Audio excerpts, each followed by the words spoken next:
And we're live. Welcome to the INVICTUS Community Stream. We are going through a special time today. So we're having INVICTUSCON, our first INVICTUSCON. So it's an online convention because everybody's supposed to stay in their house right now. So anyway, we're having an online convention, and right now you're joining us for Call of Cthulhu Darklight.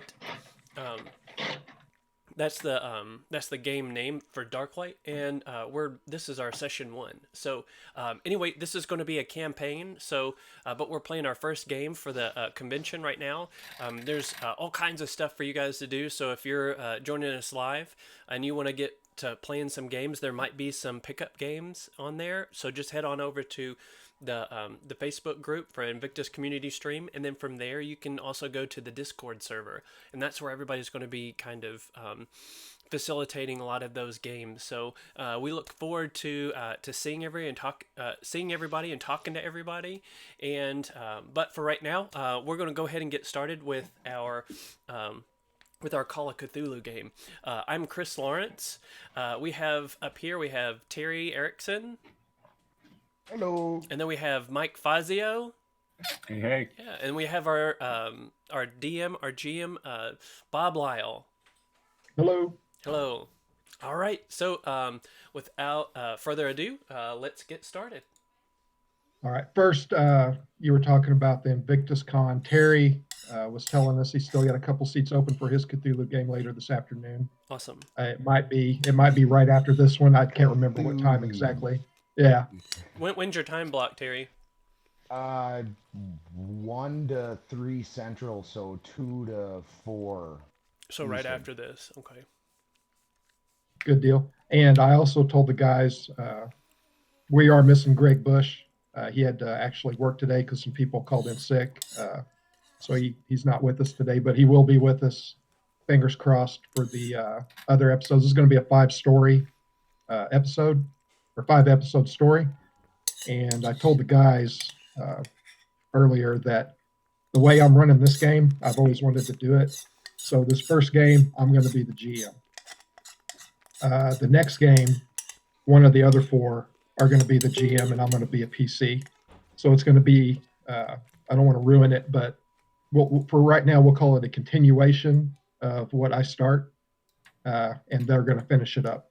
So each episode, we're not really sure if it's going to be every 2 weeks or maybe once a month, but we'll let everybody know on the Facebook page when they're going to be. That's how we're going to handle that. So it's something that hadn't been done before, and I'm looking forward to seeing the creative juices from all our players here. So with that being said, we're going to start Call of Cthulhu Darklight.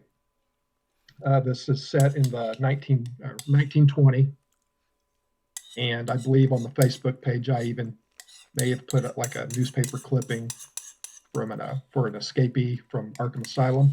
You're going to be in Kingsport. I believe everybody's got that map.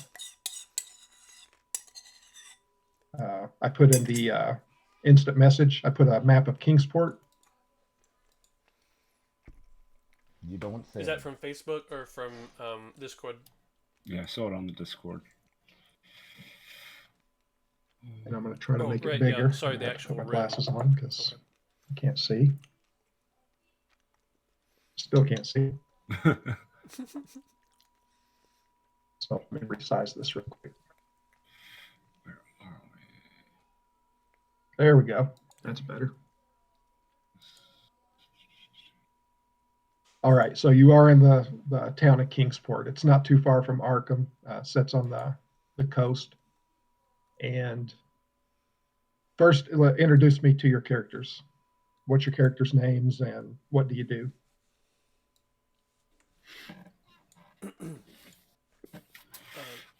I'll jump in. I am Aaron Longfield. I am a nurse, 28 years old, beautiful, brunette Female. with hazel eyes. Female. Correct. And you're a nurse, you said? Yes, sir. Okay. Who's next? Hi, Jedediah E. and I'm an antiquarian.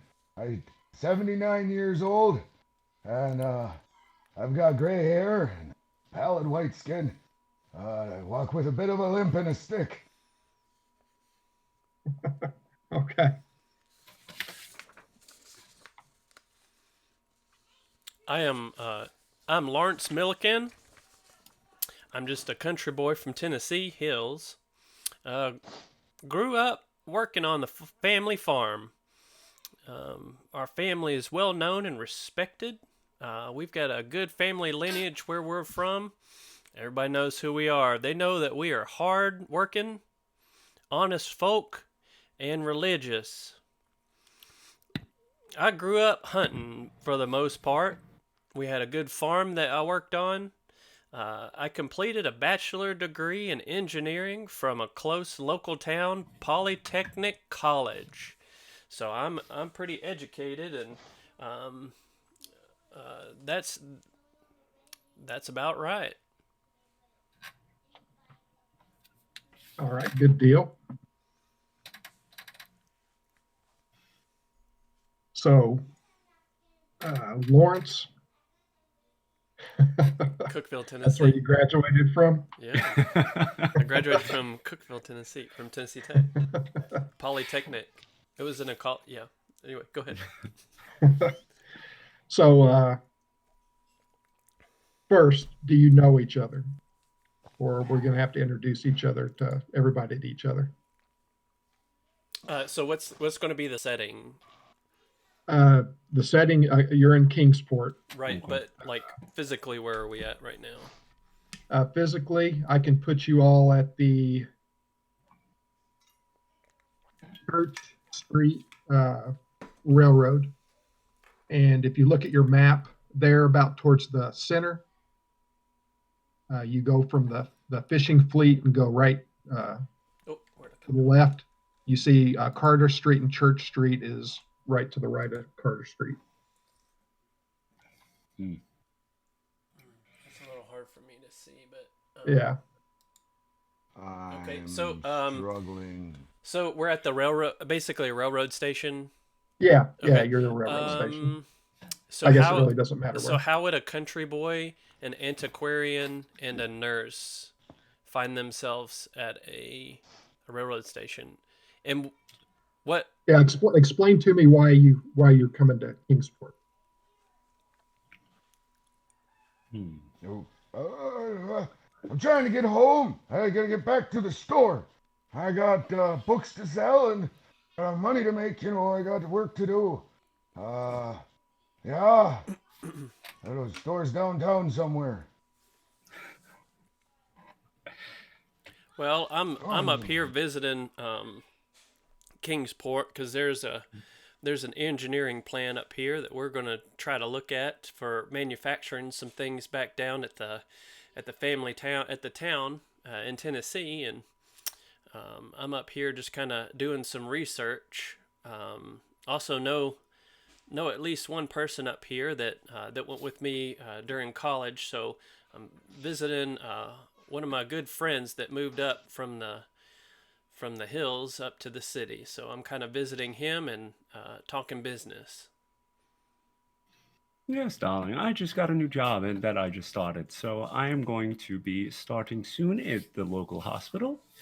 And I find myself here at this train station. All right, good deal. I'm going to put a map in the Discord channel. I would probably go ahead and say that we don't know each other. Okay. Here, let's find out how good of a guy you are. I'm struggling dragging a heavy canvas bag through the depot right now. Do you need assistance, medical assistance? Maybe not medical assistance, but I got this damn bag. Well, I am strong. Let me give you a hand. There we are. Fantastic. Good. Pull there. And, yeah. No problem. Ma'am, I see they're over here picking up a bag, and didn't know if you guys need any help, sir. Do you need some help? I can be of assistance if you all need. Sure, I need help. You got the time. You can help me out. I'd greatly appreciate it, son. Yes, I need sir. some help helping. It's about something o'clock right now. It says on my watch, and actually, GM, what time is it? Or do we need to know that? It's about 11 in the morning. It's about 11 in the morning, sir. What? Sorry, sir. What may I call you? What is your last name? Eccleston Smith. Smith. Yeah. You call me Jed. Come, we gotta go. I gotta get this back to the store. You know, we gotta get this going here. Yes, sir, Mr. Smith. I can help you there, Mr. Smith. I'd be obliged to help, ma'am. I can carry one of those bags if you need me to. Much appreciated. Thank you. Yeah. I'm Mrs. Longfield. Pleasure Mrs. Longfield, I apologize. Yes. No. What's your name, son? Oh, I'm sorry. I forgot to tell you. My name is Mr. Milliken. You can call me Lawrence. That's my first name. And anyway, I like being polite, and I like calling people whatever they need to. But thank you, Mr. Smith. It's nice to meet you. It's quite all right. You can call me Jedediah or Jed. That's fine. Yes, sir. Oh, jeez. Wow, you're such a nice guy you are. Oh, it's very seldom you see such manners out of the youth today. The damn idiot box has ruined all you kids. But hey, it seems like there's still some good ones. Yeah. Well, I mighty like listen to the radio just fine. I'm just happy to help. I greatly appreciate it. I really do. This damn bag, it's heavy. Certainly is. Okay, as you're walking off the platform, and this cornbread Tennessee boy's carrying all your bags. He's kind of overburdened. He's dragging one, got the other, showing off his muscles. That's corn-fed muscles. Corn-fed, yeah. You hear a scream in the distance, and you hear whistles. You can tell the whistles coming like the police. And at the far end of the platform, you see a group standing around. There's a group of people. Mr. Smith, why don't you go ahead and come on over on this side? I think there's an altercation going over there. We probably need to make sure that we're kind of walking and letting them being able to take care of this situation. So I walk over and I kind of gesture for everybody to kind of maybe get out of the way and kind of maybe look a little bit further. I'll be paying attention to kind of what's going on because I'm kind of mindful of two people that are kind of around me.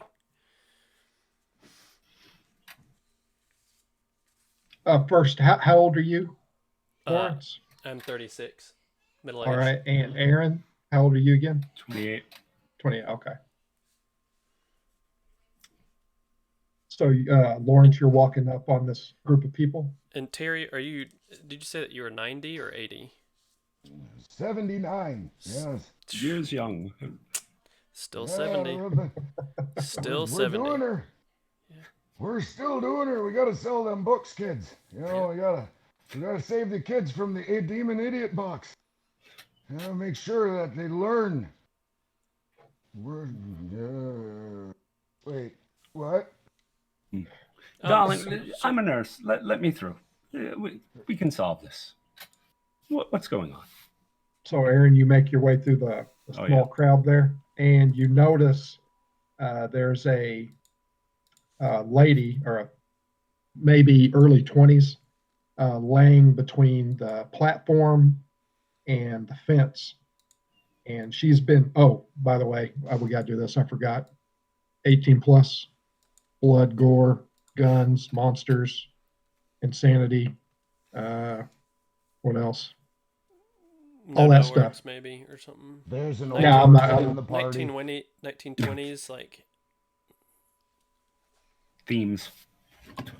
There won't be any racism or anything like that. I'm not going to do that. Good. So yeah, just blood, gore, monsters, probably some guns, but we'll see. Insanity, mental issues, stuff like that. So back to the game. You notice, Aaron, that this girl, she's dressed in the local university. She's dressed in, she's got like her shirt, and it has the emblem of the local university on it. She's actually been gutted from her throat clear down. She's just been laid open from neck to crotch, and she's flayed open. You can tell that just by looking that her heart is gone, her liver is gone, and it looks like some stuff was put in. You can't really tell because of all the blood, but you can tell there's something else inside. Am I the only one that sees this, or is? You've made your way through the crowd, so I don't know if Lawrence and Jeb are up there with you. I may be kind of, I guess maybe kind of keeping him back, or kind of whatever I feel like that's appropriate for, just to, kind of be out of the way. And I gasp and walk away. I said, Mr. Milliken, I must speak with you 1 second. Yeah. Excuse me, Jed. Yeah. Yes, ma'am. What sir, I'm supposed to start working tomorrow, and one of my newest colleagues is laying there flayed open. I think I made a terrible mistake coming here.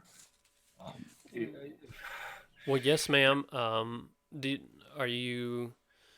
I'm sorry that this has had to happen to you. I can't imagine what's going through your head right now. How can I help? Is there?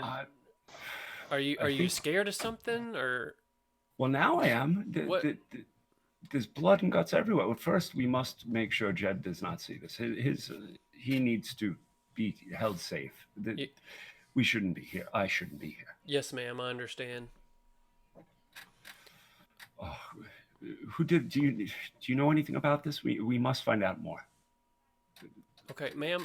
So would you like to go escort Mr. Smith, be with Mr. Smith, and I can kind of talk with these gentlemen, or do you feel up to talking a little bit more? If you wouldn't mind, I've seen enough for the day. I'll stay with Mr. Smith. Understand. Prayers for your friend and for your loss. Thank you. So I walk over. You said there's police? Yeah, there's police around. Okay. Does it look like that they're kind of guarding the scene, sort of? Like, am I supposed to kind of be there, or do I need to be a little bit more like force? Like, do I kind of need to? I don't know. Like, who's accessible? You can get pretty close, and there's like 3 officers, and 2 of them are like down looking at the body, and one is standing at the side. He's got his little notebook out, and he's writing stuff down. Okay. So I walk over to the one with the notebook, the gentleman with the notebook. I'm sorry, sir. I think I might have some information. See here, I just met this young lady. Her name is Mrs. Longfield, and anyway, I believe she might have some. She knows I believe the deceased person that's laying there. And we'd like to be some help if you can. And he goes, how do you know the deceased? Sorry, sir. Yes, sir.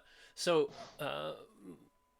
my friend here, she says that she knows this person, that she was meeting her up here for a job, I believe, and anyway, she's kind of distraught right now, so I don't know how much she's up to talking too much, but I'm pretty sure that she said that she's a pretty good close friend. So if you'd like to talk to her, I think that might be appropriate. But again, you being an officer of the law, I know that that I just asked for you to keep the conversation in your mind, like just kind of keep it.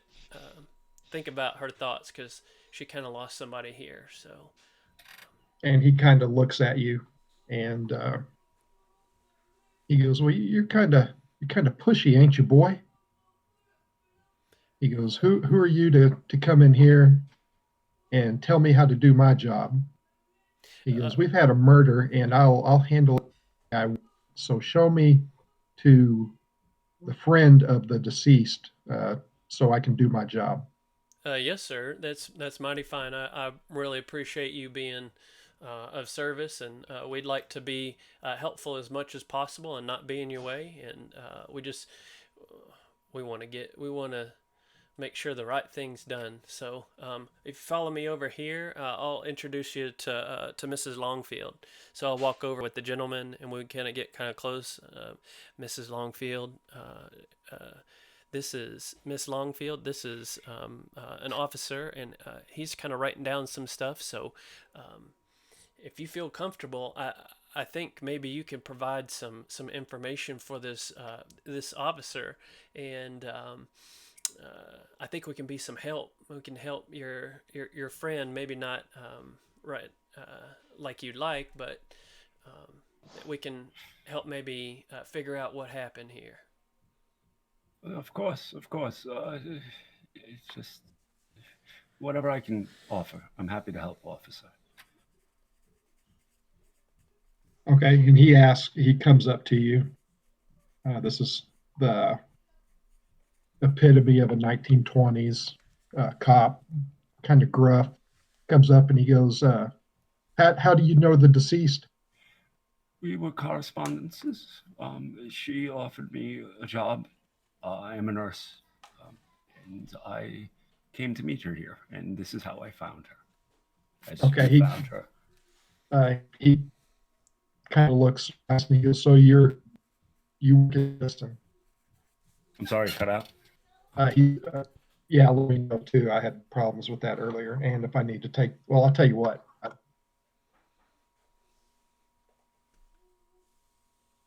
see.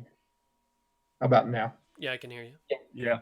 Okay, I'm going to take these off. I forgot I just had these on because the connection in the Resident Evil game was kind of terrible. Okay. So everybody's good now? Yep. Everybody can hear me, Terry? Okay, good. He takes you by the arm and takes you over to the body. So now you're a lot closer than you were before. And he goes, what do you make of this?" She's laid open. She's dead. This was my friend. He goes, "Besides the obvious that she's dead, do you notice anything strange about?" Can you tell me? Do you have any idea how she may have been killed? Other than laid open, is there anything strange? And he's kind of saying this hushed. He doesn't want the people standing around. Well, I need to have a closer look, a medical look at it in a proper setting. But for now, can I roll to take a look, or? Yeah, go ahead. Yeah. Cool. All right. D20. Yeah. Cool. And whatever, if you have any skills, I have add that. Go for it. Medicine. And that's my intelligence. So how do the rolls work? So do we do Yeah, you'll roll a D20, and I've got all the DCs here. So if the DC is 15 and he rolls a 12 and has like 4 in that skill, so he'll pass that. Okay, gotcha. Okay. I got a 2 in my medicine. Is it plus the intelligence? Yeah, right. Yes, there it is. Plus 1, 3. Okay, so you don't have any skills for medicine? I do. I have knowledge, and my math has it a plus 8, which still gives me 10. Okay. So yeah, you're going to take your. Do you have all your skills? You'll Yes. have your modifier. Yeah, like that So bar on the left. Sorry. You're going to add Where's my everything up finger? and put it in the total there. Yeah, sorry. This right here, that should be your total of like your ability, and then your skill. Your modifier. And yeah. then that should be your total. So add that to. So that'd 10. be 9 or 10 to your roll. Yeah, it came out to 10. Okay. So yeah, you do notice that, like I said before, even your cursory examination when you walked up on the body, you notice that the heart is gone and the liver, and you can also tell that whatever took these out was clean. I mean, it's the cleanest cuts you've ever seen. Even where she's cut open, you're just amazed how clean and whatever cut her open was that sharp. You've never seen anything like that before. So when I tell you that, you can choose to tell the cop that, or you can keep it to yourself. Yeah. And I said, sir, there are organs missing. Yeah, and whoever did this was a master of their art. This is precision to its finest. Okay. Yes. Yeah. And now, are you just standing over the body, or are you knelt down? I'm knelt down. I'm Okay. close now. Okay. He's standing kind of to the side and the back of you, and he walks up and kneels down. And again, this is the 1920s. It's not today, so evidence kind of sucked back then. He's got a glove on, and he actually reaches into the body. Like you can tell that nothing phases this guy. And he pulls out what you saw was weird. He pulls something out, and it's a bundle of twigs, and it's tied up with wire. So that should not be in the body. Can I see what's happening here? From standing on the edge of the group, can I see what's happening in there? You can see them knelt down there. You can't hear what they're saying, but you can see him reach in and grab whatever this is and show it to Aaron. Can I see whatever this is? Like, is it big enough for me to have seen? Yeah. It's pretty big. It's probably knowledge. Can I roll a knowledge occult roll on that to see if that's something that looks familiar? Yeah. Yay. Booyah. 16. Cool. So yeah, you notice that what this guy pulls out, you like I said, you see it. It's like a bundle of twigs, and it's wrapped with wire. And you know from your experience that these twigs, since you're from this area, you know these twigs aren't from any tree or bush that you know of in this area. And the actual wire around it is actual gold wire. It's a real thin strand of gold. And you know this to be purification. Some religions use this as purification for a body to go to the afterlife. Basically, like they were trying to make sure that she went to the afterlife. Yeah, it's like a positive thing. What's that? Is this like a positive thing, or this is like would this be done in care or whatever? Like, would we know that, like ritually, or would he know that? Does that make sense? Yeah, it could go both ways, so you really don't. Right. But you can wherever. It's like they're just trying to make sure she gets there. Yeah. Aaron, he knows that whoever did this, or she knows whoever did this, took their time. And I wouldn't say lovingly, since they gutted this poor girl, but whatever they were doing, they took their time, took these out. We're actually treating her with reverence. And then as like a token to get into the afterlife, they stuck this bundle of branches in with the gold wire inside of her. Yes. Is there any kind of blood trail leading up to where the body is now? And that's what's weird. There's not one drop of blood, even in the body. Even in the body, there's not. You just sucked dry. Yeah. Wow. Or drained I'm not before. saying it was aliens, but it was alien.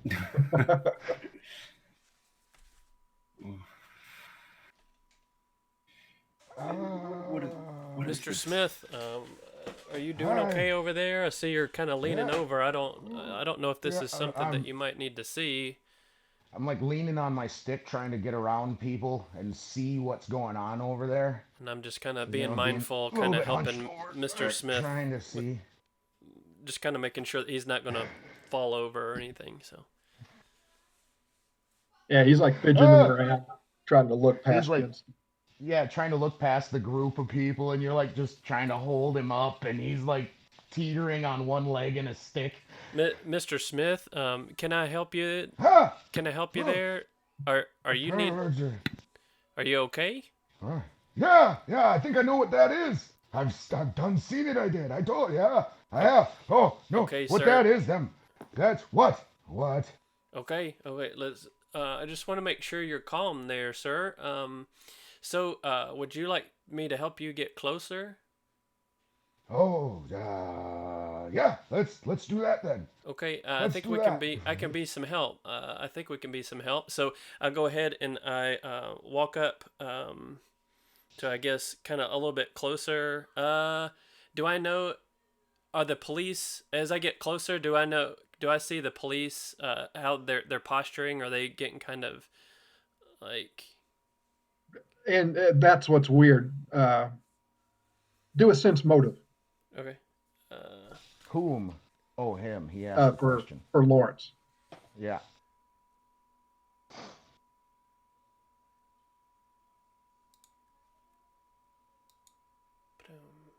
Okay.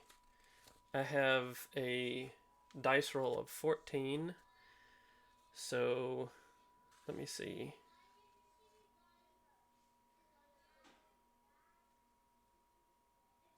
I don't.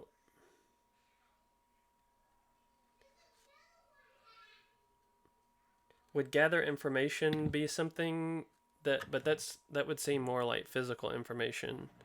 Yeah. What? I don't know. Is 14 enough, or do I need to try to find something? Do you have a sense motive? Where would that be on the? It's down on the right on skills. Oh, sorry. I have a 2. So Okay, cool. It would be 16. Yeah, good deal. Yeah. Y'all are doing just like the Resident Evil game. You're just getting it right on the head or a couple over. So yeah, you can tell that these cops, you're kind of getting a hinky feeling. These cops aren't excited like you would think somebody would be if they found a dead person, especially like this. And they're like looking around while they're doing, and they're kind of whispering back and forth to each other. And they, of course, they've taken notice of Aaron. They've taken notice of Jeb. Yes, Jeb. Local history check at a 2032. Is this normal police operations? Is this how they act in Kingsport? Yes, this is how they act in Kingsport. From here. Yeah. Absolutely. Okay. It's like that. So this is nothing abnormal. No, and that's what's weird. They're treating this just like it happens every day. Okay. So I walk up, and so I notice that everything, they're not trying to like be defensive or anything. So I kind of come up and say, "Excuse me, gentlemen, officers. I think I have a gentleman that thinks he knows kind of what that item is, and I think he'd like to help if that's okay." And one of the cops looks at you and he goes, "You sure are hanging around with a bunch of people that are very, very helpful, let's say." And he nods to the other officer, and the other officer goes to the group of people. There's about 8 or 10 of them, and tells them to disperse. And they've taken a keen interest in you three.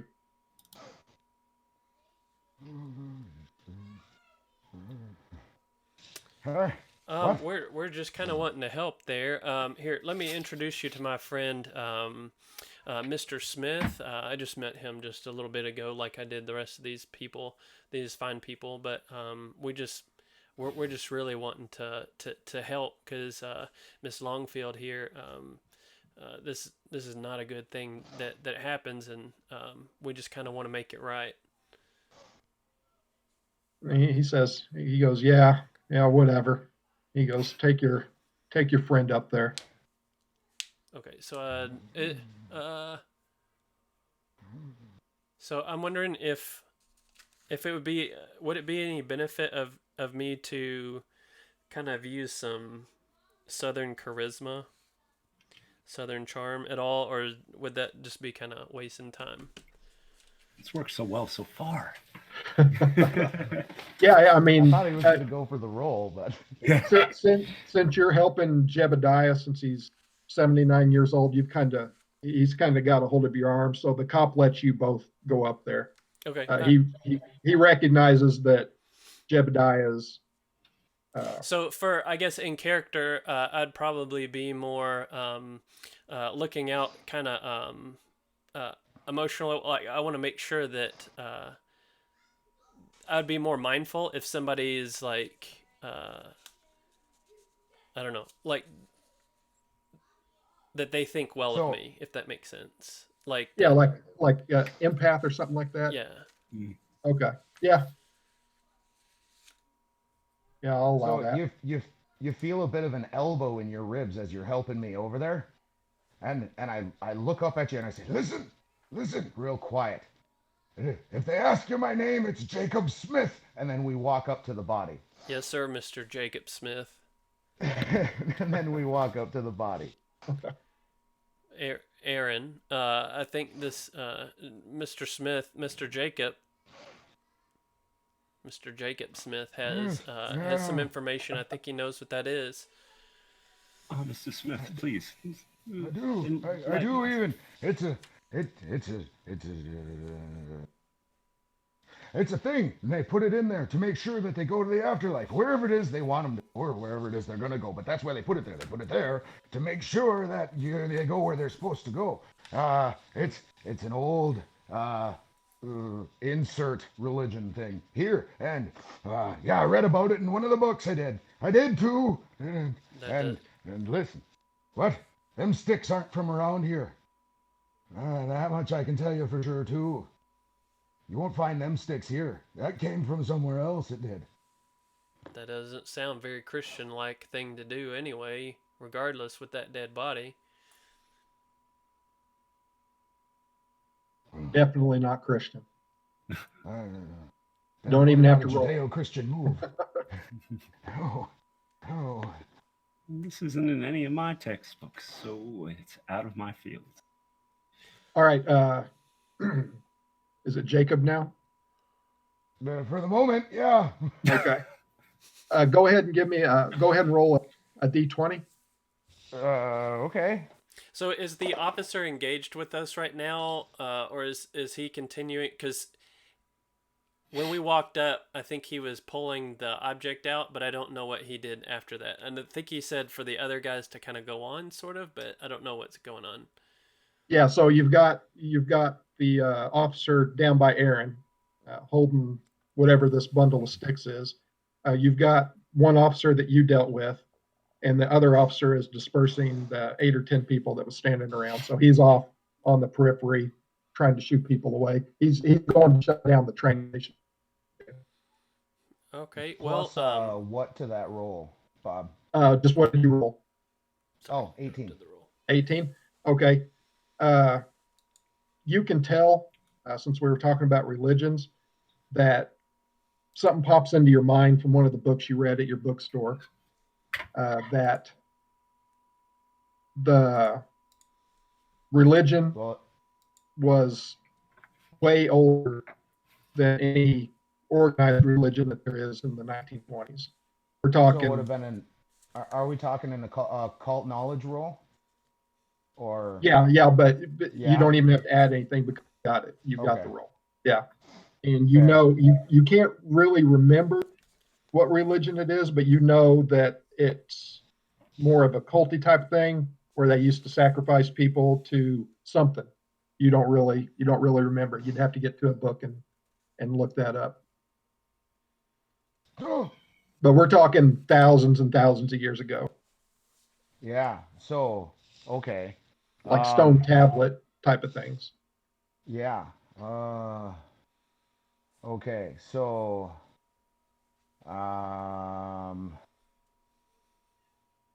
oh, okay. Hey, sir, son there. Let me see that thing. Yeah, yes, sir. Hold At the on. cop. Oh, I'm pointing at the cop with the Sorry. finger, and I'm asking him to see the thing. sir, Or do I got to roll to convince him to let me see the thing? sir, can he see the thing? The right there. He wants to take a quick look like Sure. it. Is that okay for us to do that? Show him the thing. And he just like holds. He doesn't even look at you. He hands it to. Oh. Okay, I think here, Mr. Fantastic. Smith. I think we could probably. They've kind of given us a little bit of some leeway here. So, my dad always said was you can ask for forgiveness, but it's harder to get permission. So let's just go ahead and be real quiet, but be be mindful of the deceased lady here. Yeah, okay, yeah. It's not my first rodeo then, and I got the thing. And what are we gonna do with the thing? Okay, so we've already done the thing. We already know it's made out of sticks from not here. It's got gold. We know it's for a purification ritual. Basically, what I need to do is get the thing back to my bookshop so we can find the damn book that had the stuff in it. How do we get said thing away from the cops without them realizing it? Sorry, this is all internalized. I'm sorry. You're fine. I can probably help with that. And I go, hello, darling officer. Does this happen often to people in this field? Mr. Smith, I think you can follow me here while Mrs. Longfield talks to this gentleman. Oh, yeah, okay. Proceed. And we kind of... Okay, yeah, the officer's not too worried. He's intently looking at the inside of this girl. So you pocket it and kind of just turn around and shuffle off to the stairs to the platform. So we'd probably be looking for a taxi, right? Yeah. Or Mr. Smith, where can we get you to, sir? I can hail a taxi for us if we need to do so. I don't know. Okay, in character, don't know the address. So I'm just gonna go ahead and I'm gonna tell you, take me to the bookstore, which the character knows where it is. I don't have access to the map or anything. Oh, yeah, so I yeah, have yeah, no yeah, way yeah.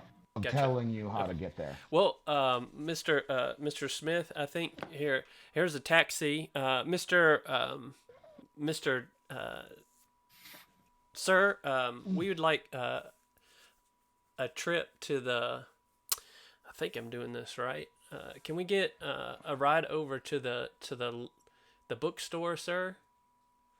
Oh, another thing that I forgot to ask, like, how are we doing money? Like, how does that work? Does everybody have that filled out? You actually, yeah. Does everybody have their money? Yes. It was a D6 plus your modifier times 4 for savings times 2 for yearly. Okay. And in the D20 book, there's actually prices for 1920s and 1980s or something like that. So be sure to look at your 1920s because I think it even has taxis for that. So maybe like 15 or 20 cents or something like that. Mm-hmm. Cool. And Aaron, go ahead and do this. You remember that the girl that you were corresponding with, the dead girl, her name was Sarah. Sarah? Yeah. Thank you. And so, as And I she was had- saying that, though, I assumed that nobody in my party had a vehicle. And so, Jedediah, you would not have a vehicle, is that correct? Yeah, y'all came in Say from the again? same train. I'm sorry. Okay. Well, I meant like it set. Yeah, we came in on a train. He could be local and he could have a car. Or, I don't know. Oh, sure. It's if I do, it's back at the shop. That's up to the DM, not me. I'll That's let it fine. ride. That's good. All right. It's at the bookshop. I mean, I didn't leave it at the train station. I had to go to what, Arkham or what have you. Okay. And then we came in on the train, and I got to get back to the shop to get to my car. So yeah, the taxi's going to be the way to go. Okay. Well, we'll just not hold up anything. We'll figure out how the taxi thing's gonna go. So we go ahead and get in, right? And the taxi driver takes us to the bookstore. Yeah. Wait, what about the nurse? We can't leave her behind. She's with us. Sorry, she Mr. left Smith. with us. Okay, She's right I next missed to a bit. us. We didn't forget She's in the her. front seat. She's sitting in the front seat. Fantastic. Fantastic. Hi there. Did I ever tell you about the time? No, sir, you didn't. I didn't. I escaped the POW camp. I did too. I punched Kaiser right in the nose and I ran like hell. Pow zoom! Bled all over his stupid mustache. It was glorious.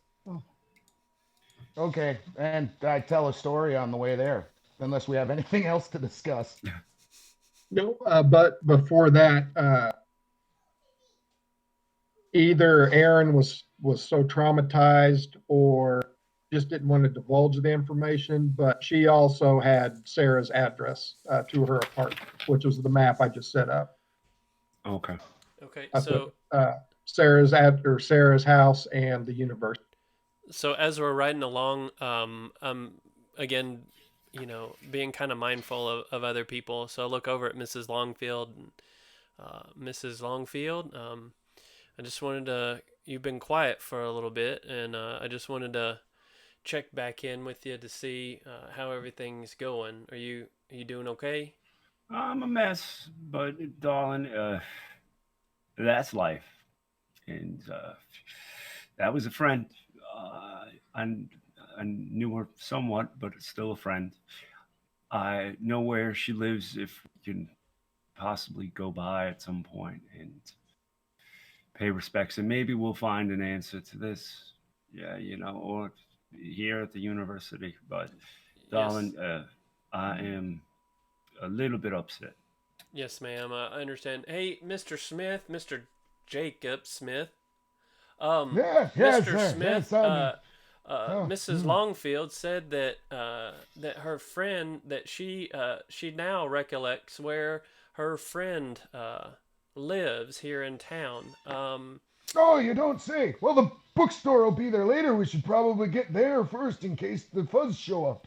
Yes, sir. Okay. How about that, Mrs. Longfield? Do you I don't feel wanna up cause to any going problems. over to your friend's house? Well, she's dead. It won't hurt, and time is of the essence. So, darling, let's do that. As he said, bookstore will be there. Yes, ma'am. Driver, can we change plans here? Can we go to said address, and then we'll do the bookstore later, I think. And he looks at you and he said, "Yeah, well." Thank you, sir. He starts heading towards her address. Do you have another story to pass the time, Mr. Smith? Oh, of course I did. Did I ever tell you about the time I scuttled the Nautilus? I did too. What the I heck's a punched scuttle? that Captain Nemo right in the nose. And he's bled all over his stupid mustache. And I sunk the submarine, I did. I've heard that too. story before. That was in a book, sir. Maybe he You wrote don't the say. book. Yes, sir, I did. I just said it. Oh, my. Well, how about them apples? I know. I All like right, apples well, too. yeah. Okay, you like there on the map. It's in the north part of town. You pull up to it's a row of apartment buildings, and the driver gets out and he goes, "Hey, you want me to wait for you? When we come back, what do you want me to do?" Yes, sir. Hold on just a second, sir. Mrs. Longfield, Jedediah, Jacob. No, the cops are gone. You can call me Ted now. It's fine. Okay, Jed. We're good. I'm gonna go ahead and send this this taxi fellow on his way, unless you guys need him for right now.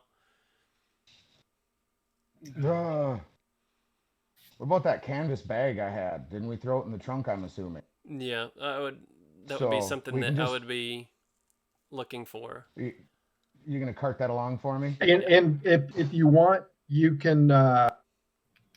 This taxi driver knows Kingsport, so he knows what bookstore you're talking about. He says, I can go ahead and drop the in the back for you if you want. That'd be fantastic. And I give him some however much monies. How much monies do I have to give him, Bob? Just tell me a number. Let's say there's 3 of you, so he goes 20 cents will do. 20 cents. Okay, fine. Yep.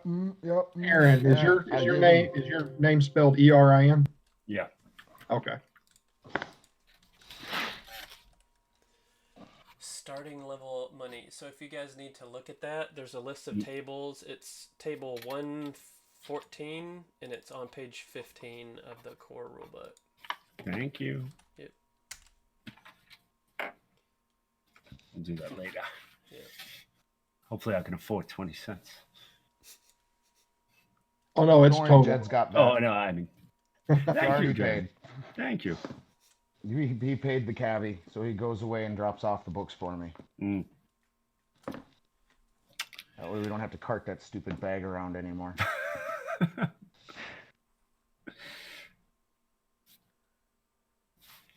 Okay, as you go up to the apartment, you see the on inside, and it's one of those apartments where it's the whole side of the street. They're all connected. You know what I'm saying? Row houses. They're not individual buildings. It's just like you walk in and it's an apartment. And of course, next door there's walls between them. Like a multi-story townhouse. Well, it's not. It's multi-story, but nobody lives upstairs. They're 2-story apartments, and they're small. Row houses, like townhouses made out. Like a townhouse. That's what I was. But townhouse is 2-story, right? Anyway, but it's only one floor and second floor apartments, right? Yeah. Yeah. Okay. But everybody has their own apartment, so first and second floor. Correct. It's like maybe the first floor is living room, kitchen, stuff like that. Top floor is bathroom, bedroom. Oh, yeah. Okay. Yep.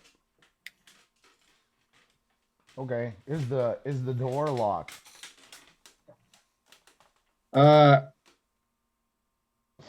it's not. It's actually ajar. It's ajar? Yeah. Why the heck is a jar standing right here? I kicked the jar. Oh, I see what you did there. Jar of molasses.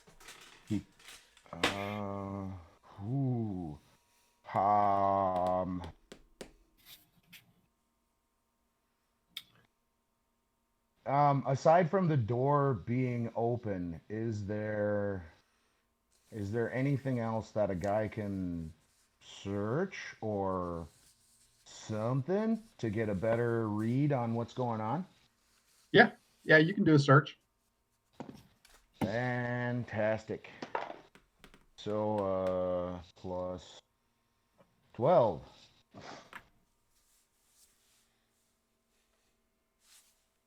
Okay, plus you don't find anything. I do not find anything obscure. No. Just aside from the door being ajar. You can tell, I'll tell you this, you can tell that Sarah hasn't been home in several days.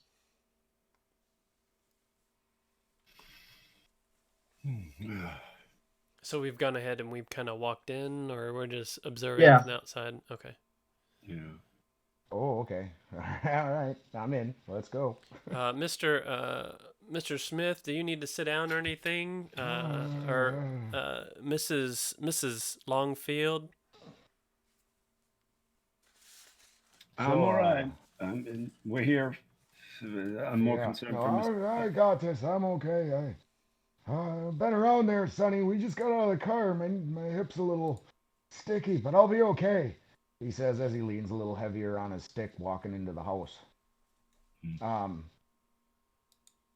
Is there what does the room when we walk into I'm assuming we enter a hallway, an entryway hallway. There's stairs in front of us, and then there's rooms to either side or just one side or Yeah. When you walk in, it's like a little four type yeah. stairs that go into the side. It's not a closed door; it's an open doorway. But that looks like the living room, you think, because you can see like a chair, a couch, a little end table, a small lamp. So I'd like to furtively stick my head around the door frame and see what I can see inside. Like, what does the room look like? Does it look like it's been tossed? Does it look like it's just a normal, everyday somebody's house? Like, It hasn't been ransacked.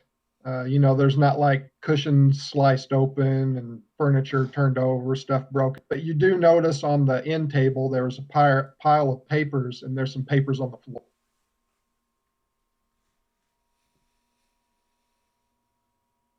okay. Those papers have definitely got my attention.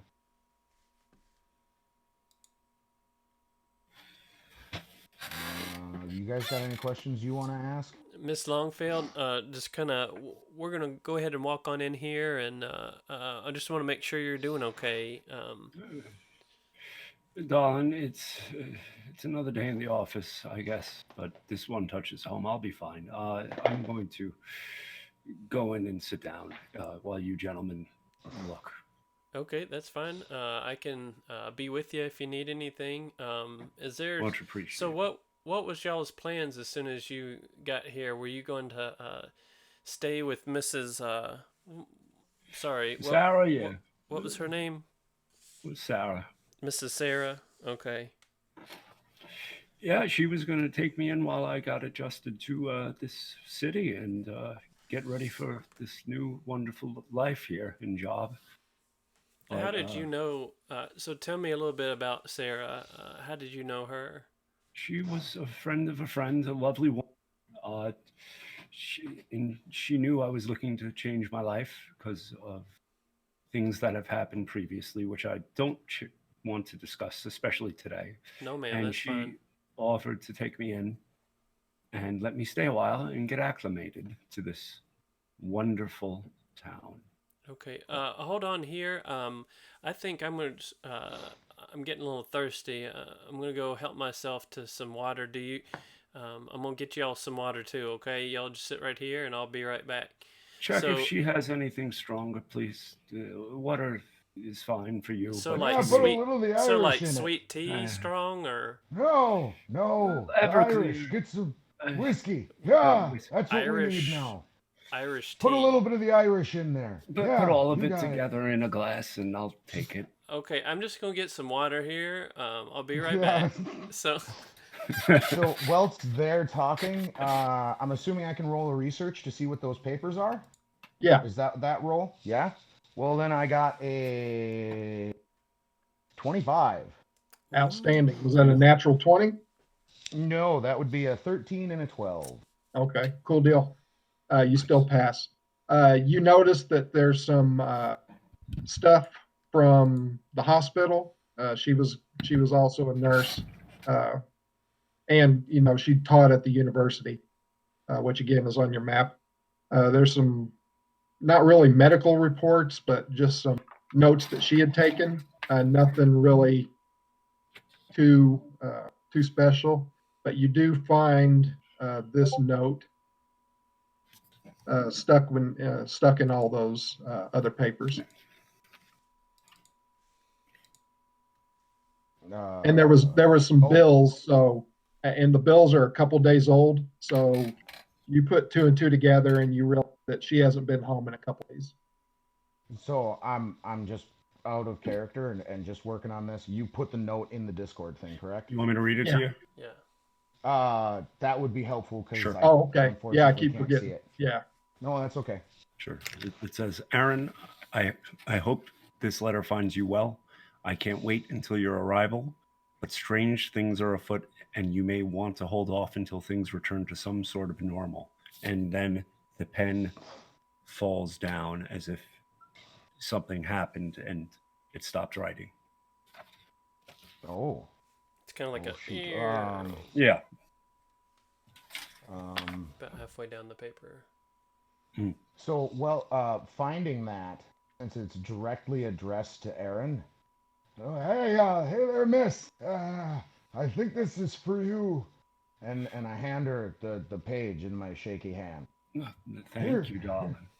Thank I you. got- This is for me, darling. Wish I would have gotten this a bit sooner than now. But, yeah, something is afoot. Something is not normal here. And I am taking this upon myself. You don't have to help, but I'm going to find out what. Because this life cannot be lost for nothing. I walk back in as she's talking, and I hand out a glass to, here, ma'am, here's a glass of water, and if you two will excuse me, I'm going to go to the restroom. I'll be right back. Of course, thank you for the water, darling. And then I go to the bed. And then I go to the bathroom for real. I'll be right back. Yeah. That's what I was waiting for. It's like, are you really going to the bathroom? Jeb, what do you make of this line at the end? You're good with books. It doesn't look normal. No. She was either drunk and fell over, or somebody grabbed her. That would be my guess. Something happened. Yeah. Yeah. I mean, I know I've been writing and gotten drunk and just kind of...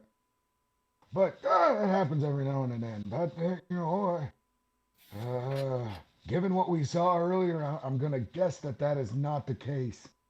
I agree. I'm just taking a guess. Probably an educated guess, sir. We found what the paperwork. Just to be clear, for notes' sake, the paperwork we found. That was like medical documents and stuff for school. Yeah. Okay, so like school papers. And was I able to discern what they were about, like what area of medicine, or is that something that I need to defer to one of my other cohorts? It was like dosages for meds. Basically, it's like it was like she was writing down, and it's like paper on dosages and stuff like that. Like I said, it's not an actual medical record, but it's like her going to school, and it's basically kind of like homework or something. Fair.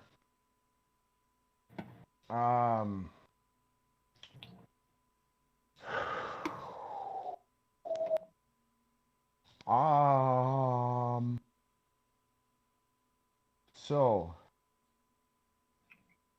what else can we do? Yeah, there must be more here besides this note. I would guess. Where is there a writing desk or anything in the room that we're currently in? Like, where would she have been sitting? Would she have been sitting here on the couch? Yeah, she could have been.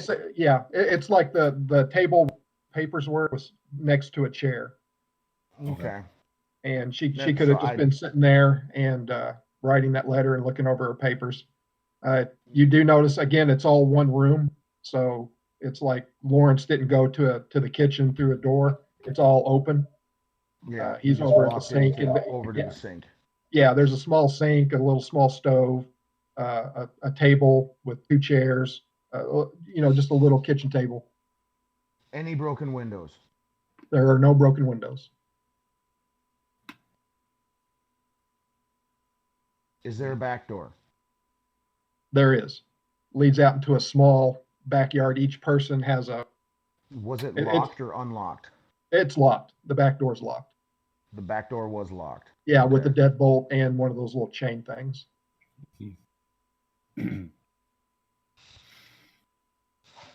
Okay, so front door ajar, back door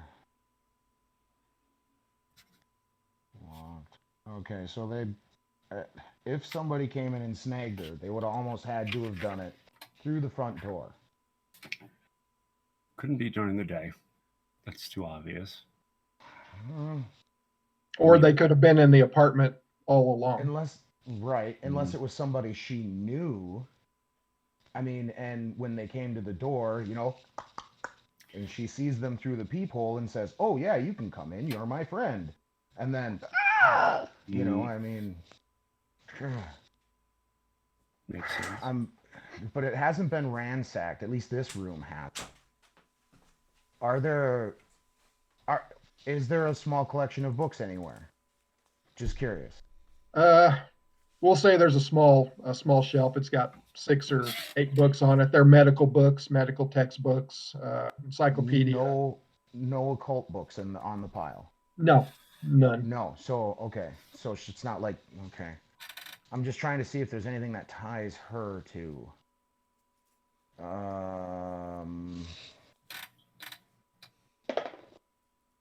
How about we roll a search at a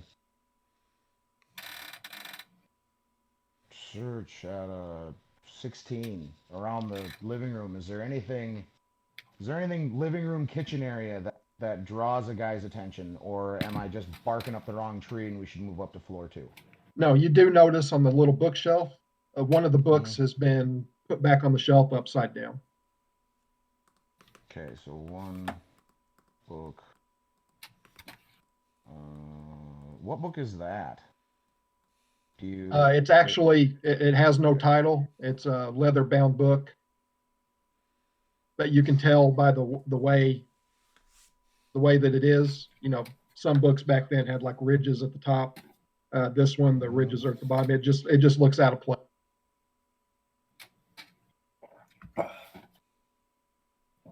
So that book is not okay. So it doesn't have a title. And No, all right. Not on the spine. It doesn't. No. How about we do this? How about you two run upstairs? I'll sit down, roll my research, because that's going to take a minute to figure out what this book is. And then you guys can do the upstairs search, or do you want me to come with you? Works for me. Mr. Smith, with books. Hey, well, I kind of built my guy to do it. Yeah. How we doing, everybody? I'm just coming back. Everything okay? I see. Did we find a book or something? Cockeye. Oh boy.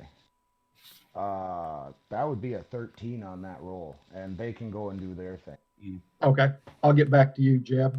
Fair. Aaron and Lawrence, you make your way up you're about to make your way up the stairs, and you hear a thump from upstairs. Now, the way the upstairs is set, it's you walk up the stairs. Again, there's a little landing. There's a door to the right, a door to the left, and then there's a window at the top of this. You don't know which doorway this thump came from, but you do hear an audible thump from upstairs. Darling, Lawrence, let's move quickly. Someone might still be here. You take the left room, I'll take the right. Is that okay? Yes, ma'am. You're muted. There you go. Yes, ma'am. That'll be quite all right. Just you holler, okay, if you hear anything. I'll holler if I hear Actually, you. hold on just a second. Let me make sure to crack the door just a little bit before you go in. Just kind of peek around a little bit, and I'll do the same. You holler out if you need anything. Absolutely, darling. So I assume there's 2 doors to opposite sides, and I can take a left and he can take a right.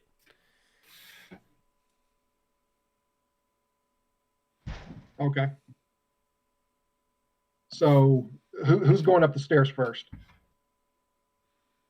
I think I would have ran first out of character just because there's someone still there, and the personal reaction would just have me jump and want to see maybe that they're still here. So I'm going first.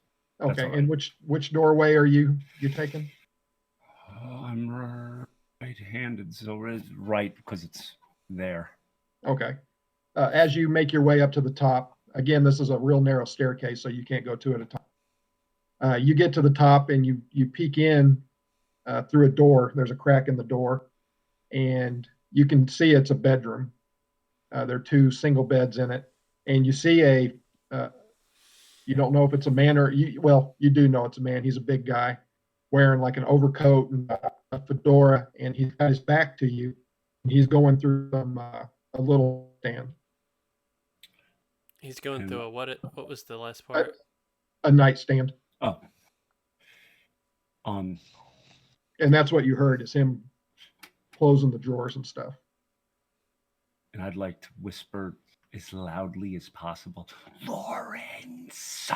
Yes, ma'am. And so I walk over, I guess to her side or whatever, and because I assume that she probably sees something, so I walk to like another side of the door so that I kind of be away. What do you? Yes, ma'am. There's a guy. Yes. In there, darling. Okay. Going through her stuff. Okay. How about this? How about you knock on the door and I'll stand right here and I'll wait for him, okay? Okay. So you knock on the door? Yeah. Okay. The guy straightens up, and in a flash, he's facing the door, and he's got a revolver pointed towards it. And he says, better make yourself known or I start throwing lead. And then I motion for her to maybe get back from where the door would be. So I'm behind the way I understand, I'd probably be on one side of the door and he'd be on the other. So right and left side of the actual door frame. All right, and you hear he cocks back the hammer and he goes, you better come in. He goes, I can shoot through these walls. They're real thin. Get on the floor. So I go ahead and oh shoot, what do I do?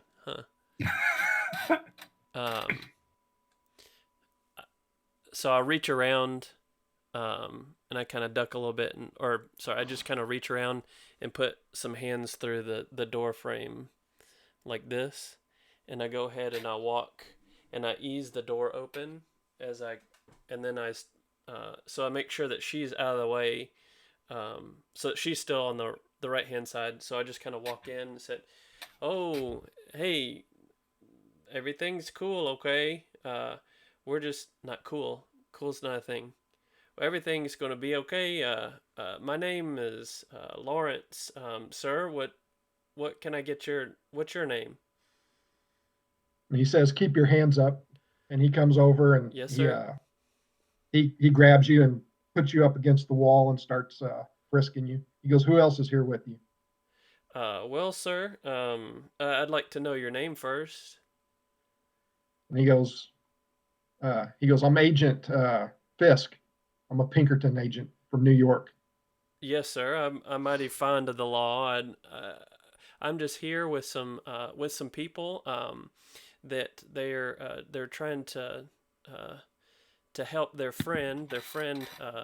Anyway, we're just here, acquaintances of the owner.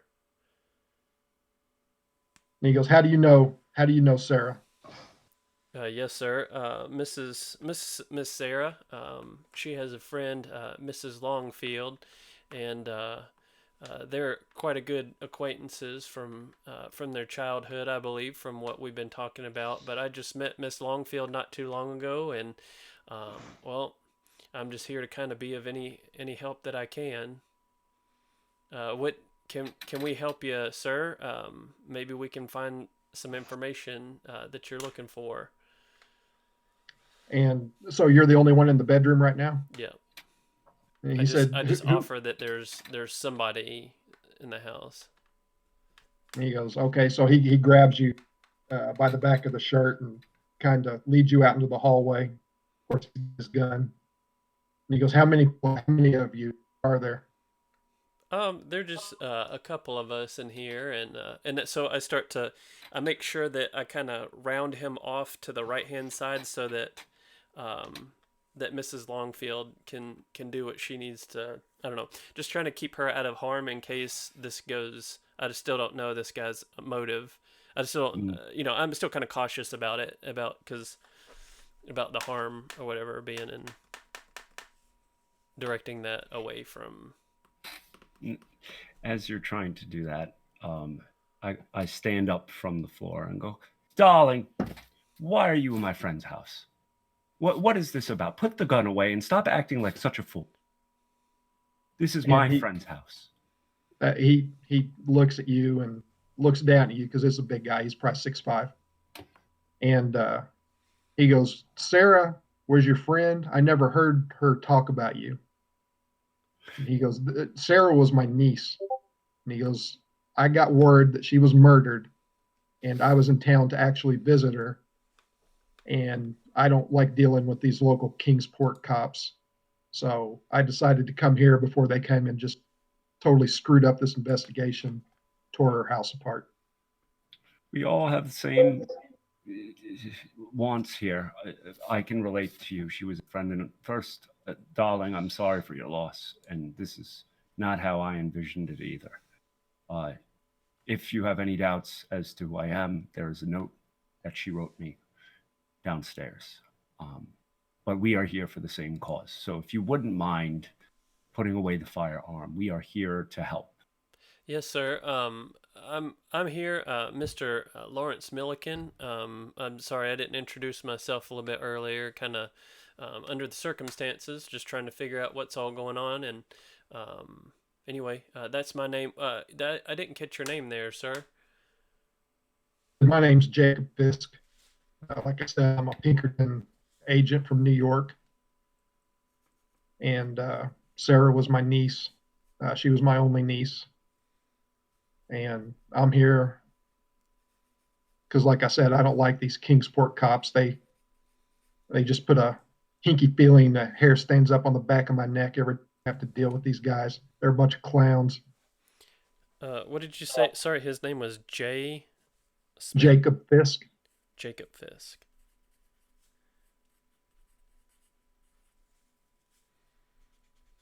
Got it. Thank you. Mr. Agent, Mr. Fisk, how about we go ahead and come downstairs? I have a gentleman that's pretty astute gentleman that is kind of assisting us. That's lent some assistance to us with some of the information, and so far he's been pretty helpful. How about we have him fill you in? Maybe we can use our heads together. He said, "Yeah, let's go." He motions for you two to go down the stairs before him. He's gonna bring up the rear. Okay. So I go ahead and I motion for Mrs. Longfield to go first, and then I head on back down. Courtesy. Thank you. Yes, ma'am. Mr. Jed, we have company. No, I've been mumbling myself whilst trying to read a book. What? What? Ah! Oh, jeez. Who's that fella? This is Mr. Fisk, a relative darling of Sarah, and he is here to help as well. Have you found anything on this book? GM, have I found anything about this book that I've been researching for the past however long? And did you rolled, right? Yeah, I got a 13. 13? Yes, sir. It's just like an old, more of a apothecary type book. what herbs to mix to make balms and medicines and stuff like that.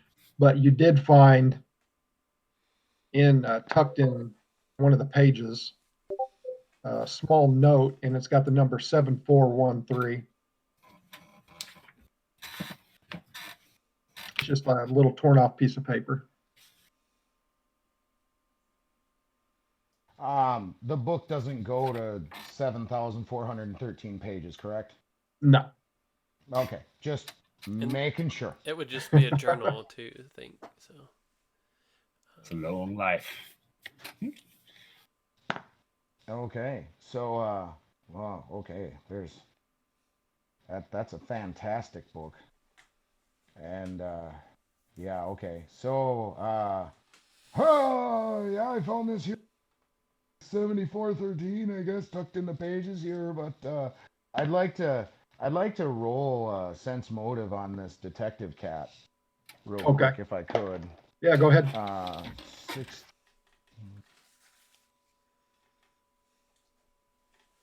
26. Wow. Is okay. This dude being shady? He's not being shady, but he's not being on. Say again? He's not being shady, but he's not stuff that he said.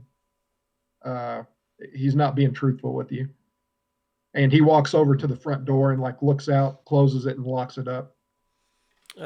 Mr. You can tell that this guy's not gonna start shooting you or killing you or whatever, but you know that he's not telling the truth.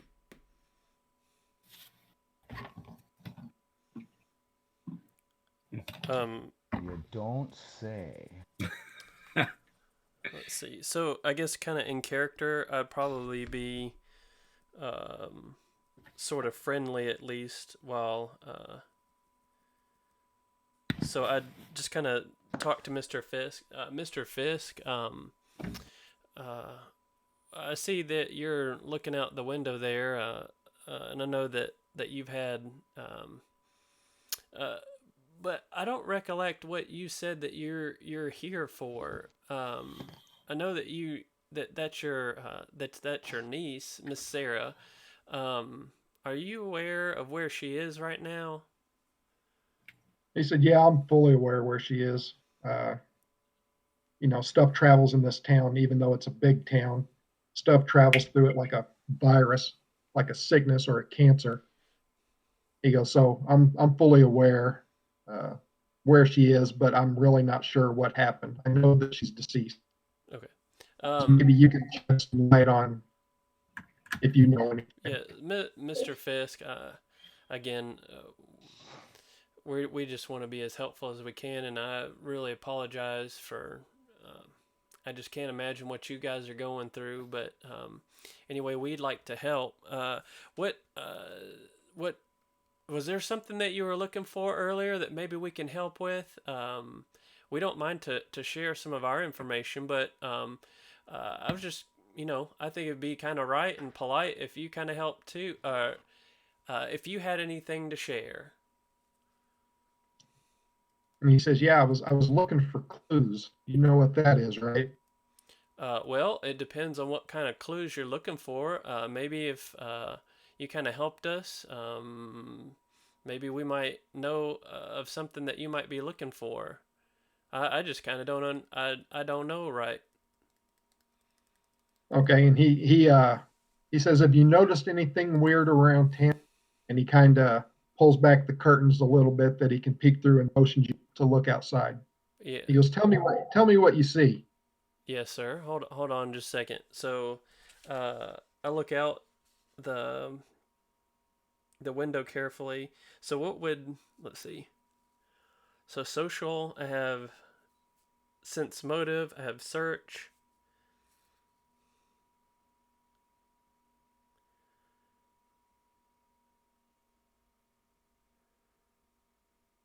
Whatever's higher, roll it. Okay.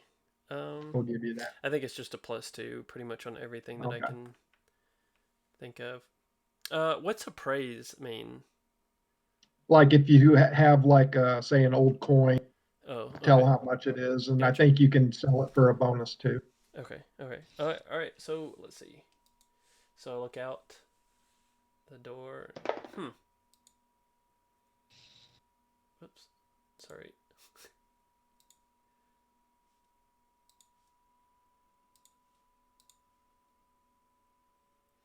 18. Okay. What you do notice is, there's a man and a woman walking a small child down the street, somebody out watering their yard. The mailman, he's strutting down the street, whistling a tune, giving people their mail, waving. The newspaper boy, he's throwing the newspapers. And he says, what do you see? What do you notice? Yes, sir. Well, it just kind of looks like normal activity, I would think, being in the city. I don't rightly know necessarily, but it kind of looks normal to me. Other than, I don't know. How about you help me? What do you see? Do you see something that doesn't look at the ordinary? And he looks at you and kind of smiles, and that's exactly the point. He goes, did you notice that Kingsport is a hub for murder, disappearances? Yet you see people out walking around. You see people happy. You see kids out by themselves. He goes, stuff is normal. For a town to have heinous murders and disappearances, they are going about their business like nothing happened at all. Yes. 12 on an appraise for that book, or 22, sorry, for an appraise on that book, and a 8, 20 on local history. Is he blowing smoke, or is he being serious? He is being serious. Okay, and so the book, you can appraise the book. It was written about 1870. Yeah. So it's about 50 years old, but you could probably get $12 for it. Oh, but boy, you can Holly, that's also, coming with me. Yeah, if you do study it for let me roll a D4 here. Oh.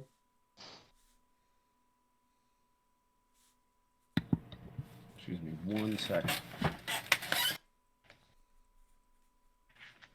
Okay, if you study it for 1 hour on any medicine check, you'll get a +1. Oh, nice. Since this is mixing herbs and how to make basic medicines and stuff like that. Would that be something that he could? Well, so I'm thinking strategy wise, like for you, Terry. I don't know if that's something that, if we need anything immediate use out of it, or if you can just kind of just say like your character is going to be kind of flipping through the pages on and off for several hours, so that when we if you start now, it could be. But I think I'm checking my medicine right now, or at least I'm trying to, because I can't find it.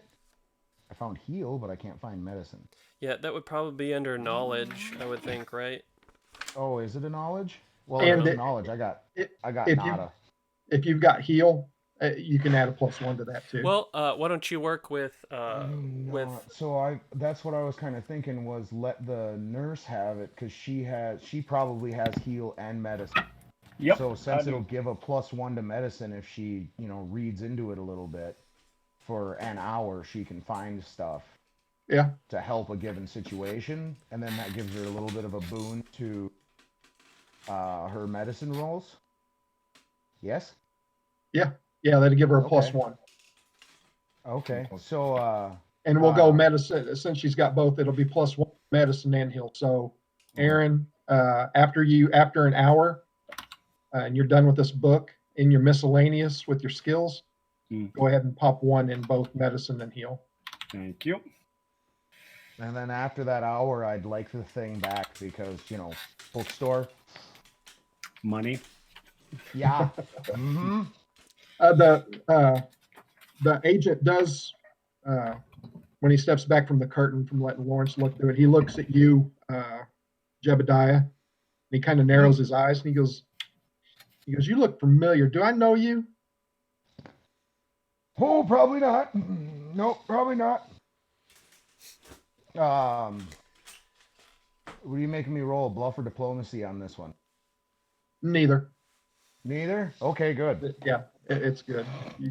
I'll take it. No, you probably don't. No, I just run a little shop downtown, and buy and sell old used books and whatnot. And He just kind of looks at you and goes, and then turns back.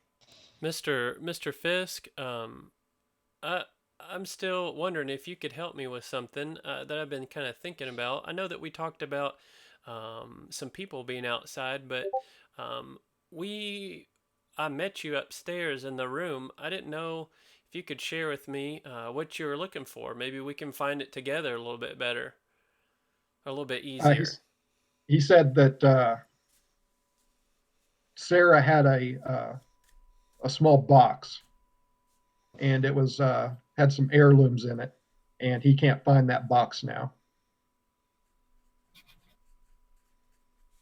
You don't say. So, so would I have, well, go ahead with well, if we're looking for a small box and it's full of heirlooms, I'm assuming she would have hid it. So if I wanted to wander around the living room, bang on the floor with my stick to see if I can find one that floorboard that sounds weird, would that be search or gather information or? It would be a search. Search? Okay, sounds good. So search at a 19. Okay. You're going around. You're banging your stick on the floor. Yeah, I'm looking for a floorboard that sounds weird. Yeah, you hear it's like you hear hollow, and it's kind of loose. One of the floorboards there in the corner of the room. Yeah. Yeah. So I want to use my knife. I got a sailor's knife, friction folder, and I've stuck it in there, and I'm going to try to pry that board out. Okay, you do. It comes up easy, and under the floorboard, you see it's a switch, and you can see some wires. Yeah, it's just it's a little box with a red switch on it, and you can see like wires, and you can tell that they go up the. This is like the corner of the room, like right in the corner. You can tell those wires go up from the inside.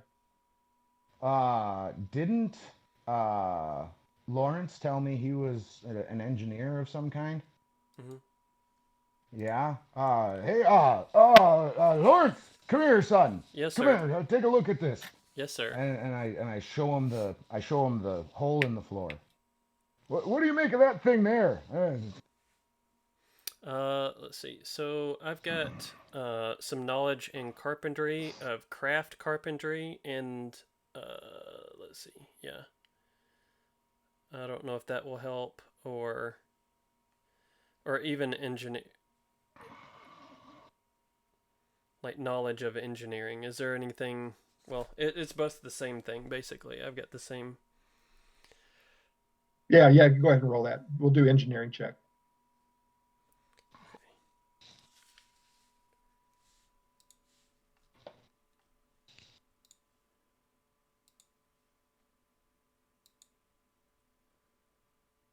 A 19. Y'all rolling good. Well, Yep. I've got a good. That was a +9. I rolled a 10. So you notice, and you've seen, like, you haven't ever seen one in person, but you've seen them for like, rich people. They have these little hidden switches in their houses that open up maybe a little panel or, a small door somewhere.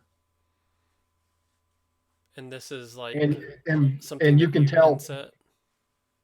Yeah, this is like inside this floorboard, but you can tell those wires, and you can tell that whatever it's going to open is probably going to be upstairs. Okay. So, is it something that I need to switch? Like, do I notice that the the the trigger mechanism or Yeah, it's just like one of those little toggle switches. okay. Uh, Mrs. Longfield, Mhm. can you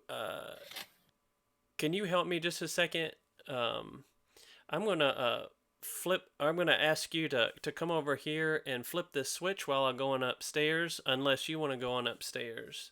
I can flip a switch. You go up. Okay.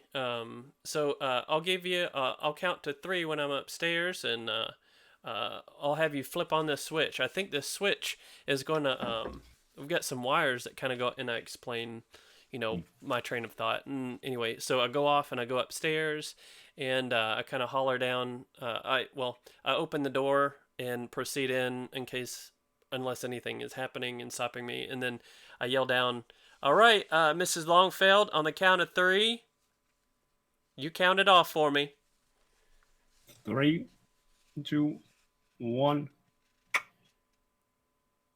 Okay, you flip the switch, and from upstairs in the bedroom, just right above where the nightstand was, where Jacob was looking through the nightstand, a little panel like pops open. You can see it. It doesn't like fall or open all the way, but it just like releases, and you can tell that there's a small door, probably about like that. Okay. Mrs. Longfield, can I have you go ahead and come on up here, please? Absolutely, darling. And let's see. I guess I would be okay with Mr. Fisk coming up too. Well, I was gonna say I'll distract him with an old man story. That's fine. And you guys can do the thing upstairs, and I'll keep him busy. Well, that would be pretty Telling hard him- too, because he's actually looking for something. So I don't know. Well, sure, but I can try. Mhm. I'll roll a performance. Yeah, do that. Performance old man story. I think it's funny that there's skills on here, and there's one for innuendo. Yeah, I know. Yes. I love that. When are you idea. gonna use that? I don't know, but I put a couple points into it. I got an 11 on my perform old man story. Is Okay. he gonna stick around or is he gonna leave? Now he just kind of looks at you and shakes his head, and he hurries upstairs. Oh, you're missing out on a good one. So yeah, I'm upstairs obviously, and then however everybody else wants to proceed. Okay, Aaron, you were upstairs first, right? Correct. So do you want to go over and open up the little panel and okay, you do that, and there's it's a really beautiful but odd looking. It's almost like a jade box. You can tell it's pretty old, and it's got a small. I can't remember what they called, but you remember like in the Da Vinci Code, that little puzzle thing that he did. Yeah. That's what kind of lock it has on it. It's numbers, but almost like a old bike lock type of lock, the ones that were oval, and you switch the numbers and then they'd open up. It's kind of like that. Is it? Oh wait, I'm not even Miss there. But go on. Yeah, Miss Longfield, do you have that piece of paper on you that Jeb did he give that to you? Let's Well, or do you remember that number that I that do Jeb remember the number. Yeah. My life is numbers, darling. Yes, ma'am. Can you go ahead and read that off for me? 7413. So I go ahead and move it to the 7413. Okay. The lock pops open, and are you opening the box? No, so I go ahead and pop it up, and then I guess let's see. What would I do? I don't know. So I don't know if I would give it to Mrs. Longfield or Mr. Fisk. Because, like, I still haven't addressed necessarily if my character trusts Mr. Fisk too much, but I don't know. I guess since it's, we know that he's family, correct? Yeah. As far as we know. Okay. Sort So of. Maybe You know, he is yeah. lying. He's lying about something. yeah. That much we do know. Well, I do anyway. Yeah. I don't guess think I'll you go guys ahead do. and hand it We over.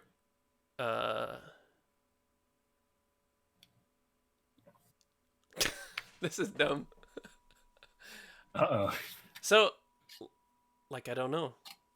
Let's see. Let's do this.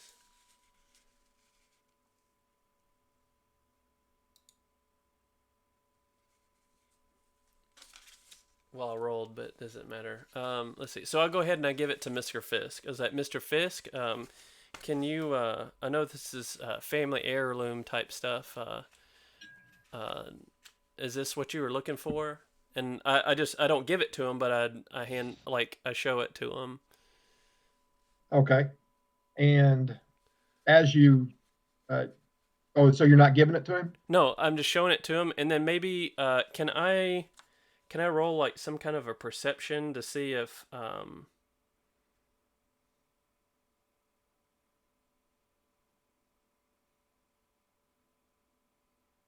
maybe he can kind of show some of his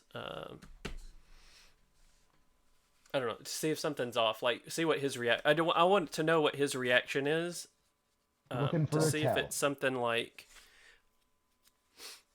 I don't know. Yeah, I understand. So we'll say that you have you're standing there again, your back is to the door and you have this small box and he comes in, of course your back is still turned and you turn around and like hold it out and you say, is this what you're looking for? Yes. Before you go too far, I'd like to have my character like next to the doorway by the living room, by the little Okay. entry hallway. Okay. Yeah, with my stick. I'm leaning on my stick is Okay. what I'm doing. But yeah, I'm standing there in the doorway. Yeah, just to clarify where I'm at. Okay. When Mr. Fisk, Agent Fisk, sees the box, he gets like hard look on his face, and he tells you, he goes, "Put that down."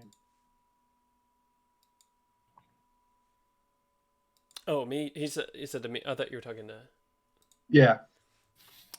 Yes, sir. So I go ahead and I sit it down on the floor in front of me. I would assume that there's maybe a bed in between Yeah. us and Yeah. the wall. Yeah. Where the doorway is, you got a bed and a nightstand, and then the other bed and the other nightstand, and you're on the far. You're in the corner. You're in the extreme corner. The bed is in between him and me. Like, so Yeah. yeah. So I'll go There's ahead and actually say, yes. I understand, sir. So I go ahead and I set it down on the floor, and then I kind of start scooting away from the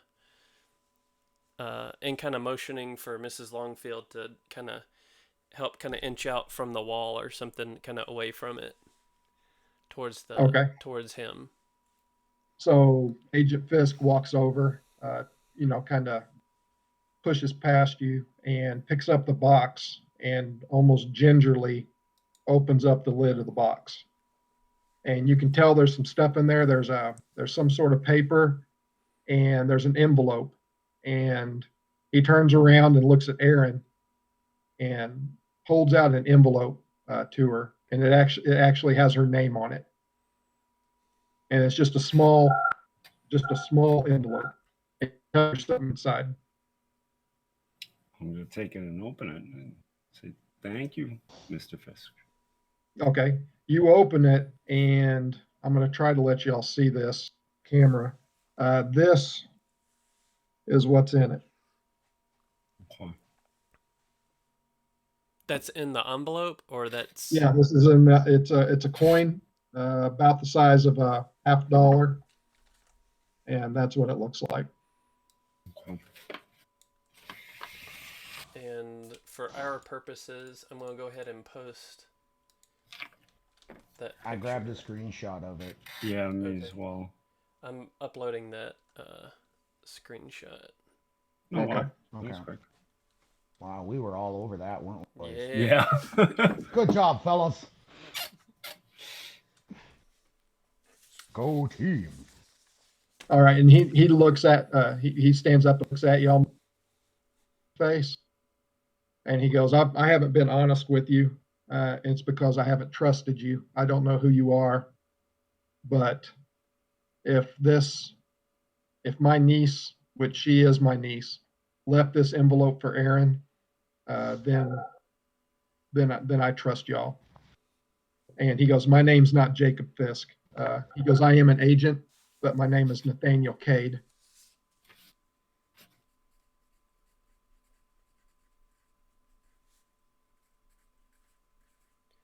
Yes, sir. I understand, rightly understand why you'd be concerned, and I appreciate your honesty. And from here on out, I think we should kind of be honest with each other. Is there anything else that that you'd like to share so that we can kind of start on the right foot, so we can all trust each other here? I think that would be the most important thing to do from here on out. What do you think, Mr. Cade? And he said, yeah. And he goes, if we were going to be honest, he takes a picture of the box, a picture of him and Sarah, several years old. And it's just for, complete transparency, he turns the picture and it says, Uncle Nathaniel, Sarah, 1916. And he's also still looking in the box, and got a puzzled look on his face, and he takes out a couple more of these coins, exactly the same. And he goes, well, if you guys are going to stick together, he goes, you may need these. And he kind of flicks one to Lawrence, and he hands the other one to Aaron. He goes, go give that to the old man downstairs. I'm sure he'll enjoy it. And he takes one and he puts it in his pocket. Actually, he takes two and puts them in his pocket. Because we can't forget Greg. Oh, yeah. So a total of 5. Okay, yeah. So Yeah. everybody's going to... Okay. Everybody's got one.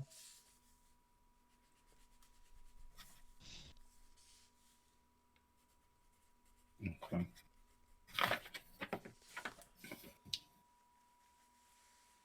And he goes, right now, you've been here, it's probably noon 30. He goes, let's get out of here before the cops come. He puts the box back in the little cubby and closes the door.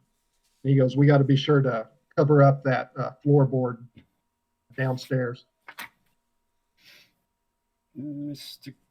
Cade, did you happen to check the other room? The other room is just a bathroom. There was nothing out of the ordinary there. He goes, feel free to check it if you want. I trust you now. Thank you. Can, never mind. Well,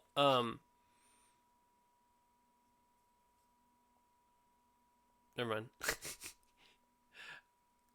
I think we should go, because if the police find us here, things will get even more strange. So go ahead and go back downstairs, I guess. Yeah, there's nothing else to do here. Okay. All right. So I guess we kind of walk. Let's see. So I guess we kind of walk downstairs in the foyer area, and then get Mr. Sorry. Cade? No, Jebediah? Mr. Smith. Get Mr. Smith up to speed on everything going on, and so I guess now that we kind of understand kind of what's going on, and we all are on the same footing, and we've got some trust here started, I think we need to figure out what we need to, if we have any clues pointing us in a specific direction. I think I remember that there was a university close to here, and the bookstore, I think what we were when we were driving was going to be on the opposite side of kind of the opposite side of where we started at. at the railroad station. And he said, Nathaniel goes, yeah, I know what bookstore you're talking about. It's all boarded up. Said it's run down. That'd be a good place to maybe hold up. He goes, but Sarah also taught at the university. So he goes, I'll leave it to you guys. Where do you want to go? Well, Mrs. Longfield, I think maybe your intuition might help us a little bit here. I know that you knew Sarah, and maybe you knew her a little bit better than her uncle, Mr. Cade here. I'd like to know what your thoughts are and see which way you'd like to, where you think we should look next. Well, darling, logically, I would say the university, because that has a personal connection to Sarah. The bookstore can wait if that's okay with Mr. Judd. Yeah, I'm sure that it'll still be there tomorrow. Don't worry. Yep, it's still got them boards up on it. I'd say it'd be pretty good from a hurricane. I don't know why there'd be hurricane up here, but yeah. Well, when I went to Arkham, I had to, make sure I covered up them windows so those damn kids didn't throw rocks at them again. It gets rather expensive. Maybe our next step should be the university. okay. So I guess we would probably flag down a cab, and then I'd offer to pay for the cab ride for all of us. Mighty kind. Okay, yeah. Let's see, one person gets in front and the other three can sit in the back. This is one of those big old timey cars, so there's lots of room. So on the way there, I'm going to kind of maybe talk a little bit about Mrs. Longfield. While we're on our way, I noticed you kind of have an accent there, and I'm not too good with picking out accents too much because, I kind of rightly stay pretty put in Tennessee. Where I'd like to know a little bit more about yourself. Where'd you grow up, ma'am? Well, I grew up in Oregon, but I've been all around since, and always stayed down, never really traveled far. But I worked in Oregon as a nurse, and that life didn't work out for me. It wasn't right there. And now that I come here, darling, it is almost the same, but now it's worse. I mean, this day has been a year. But I was a nobody, just a nurse. Yes. And now I'm in the thick of it. And it's not true to my character to be in the thick of it, except in the hospital room. So this is all new for me. Yes, ma'am. Mr. Smith, did you grow up around these parts? I figured that since you have a store here, you might be kind of situated here for quite a bit. Yeah. All right. Yeah, I've been around a long time. I kind of been all as many places, a guy wants to be. Seen lots of stuff. As an aside, since I have the floor at the moment, I would like to have rolled a history check on that coin that I was given. At a 15, is that ringing any history bells, that image on there? You or do art, know. Or occult. Pick one. Okay. We'll go occult. You do recognize the symbol as, and it's called the Elder Sign.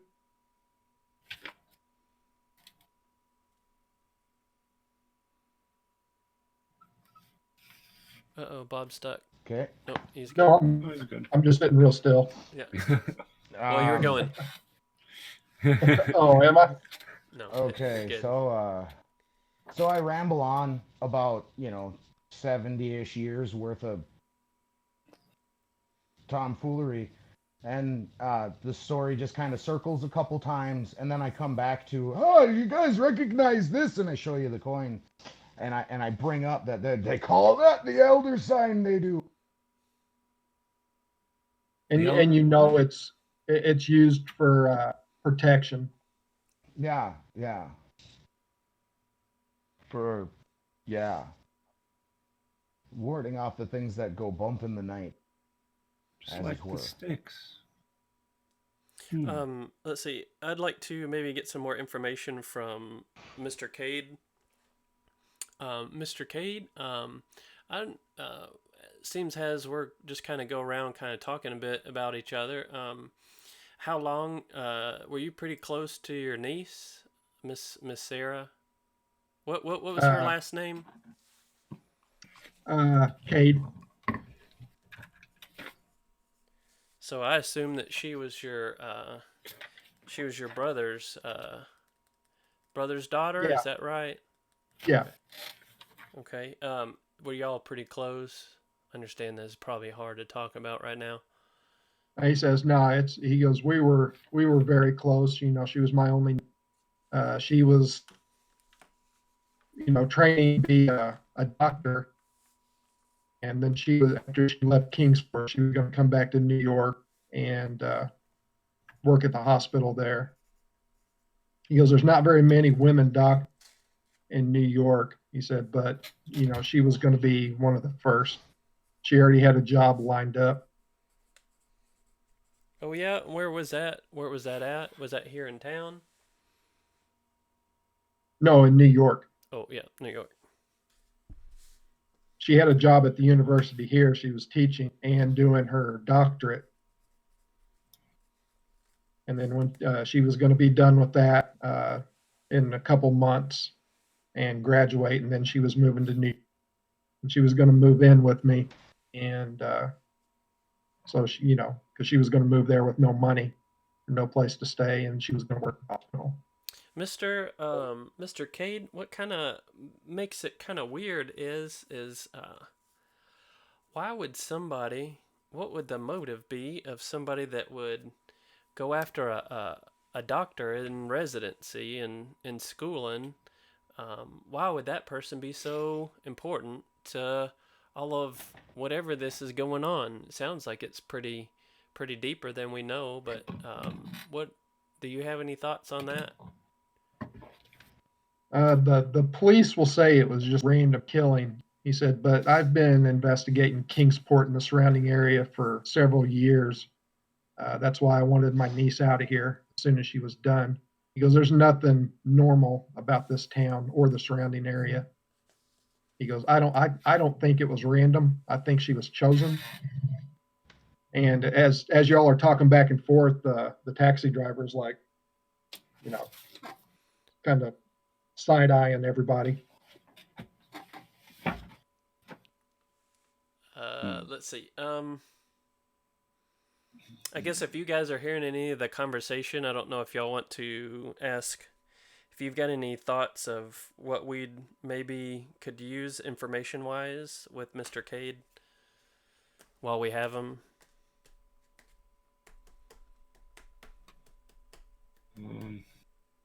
You're asking good questions. I mean, it's just a matter. Is there anything we don't know that he knows out of game?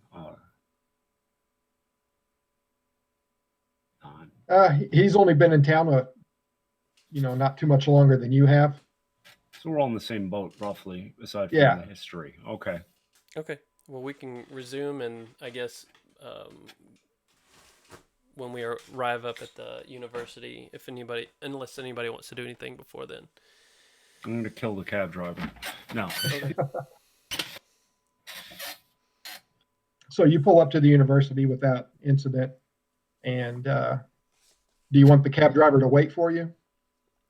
And this is not the same cab driver, right? Yeah, it's the same cab driver. Oh.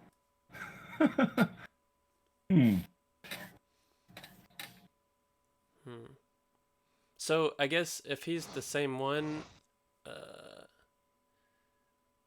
I guess with him looking at me kind of weird and talking to Mr. Cade, that would kind of maybe put a mental alert in my head, at least kind of maybe there's, since things just aren't right in the town, and he showed up twice, because before, when we arrived at Sarah's house, we had decided that he could go on, right? Yeah, he took your bags to the bookstore Oh, yeah. and dropped them off around back, and we'll just say he came back. So anyway, I guess I kind of we'll kind of think about that a little bit. Like, is he the only cab driver? Like, this is weird. Well, his thinking is, of course, I'm sure Mike has dealt with cab drivers. Oh yeah, plenty. Yeah, they want to be. It's like, hey, I've got to make money for my family, so you guys, I know, in from the train station. Okay, I probably won't know that, so I'll probably just still be kind of curious about it, and I'll say, okay. No, thank you, Mister. I'm sorry, I'm totally rude. My name is Mr. Milliken. What's your name? He goes, my name's Jax. Okay, Mr. Jax. I really do appreciate it. I'll let you go ahead and get on and help some of these other nicer people, and but we really appreciate it. We don't want to hold you up none. I said, it's no problem. And like you said, he goes, I know you guys train station and you don't have any kind of transportation. I can wait around, or I can give you the number and my cab number, and you can request me again. He goes, there's not very many of us here, but just trying to make a few extra cents a day so I can, put that in savings for the family. That's mighty fine. I appreciate it. Yeah, if you don't mind, we'll probably be a while, so I don't know if you want to stick around that long. So he goes, I can stick around as long as you want. Get a if they need me. Can I do a perception on just sense? I guess I'll do a sense motive. Right. I had already rolled it at an 11. Oh. So you don't sense anything. Shoot. Yeah, I rolled a 4. Definitely don't sense anything. Well, he's mighty fine. This city life. There's some nice people up here. All right, I appreciate it. Thank you, sir. And okay, so do you want him to wait, or are you taking his card and you're just going to get a hold of him? Even if I take a card, like there's not really a way for him to. Well, I guess there'd be a telephone, the cab station, and he would be back at the station. Hey, sir, why don't you go ahead and go back to the taxi station, and we'll ring you when we're available. I appreciate it. Thank you. Okay, he goes, yeah, no problem, sir. And he gives you his little card with his cab number. He goes, just call me, call the station, and request my cab number, and I'll be right here. We could have been in a car the whole time, because yeah. All right. Anyway. Because Jedediah has one. Mm-hmm. Okay, so anyway, okay, yes sir, that's fine. So I'll hand it off to somebody else.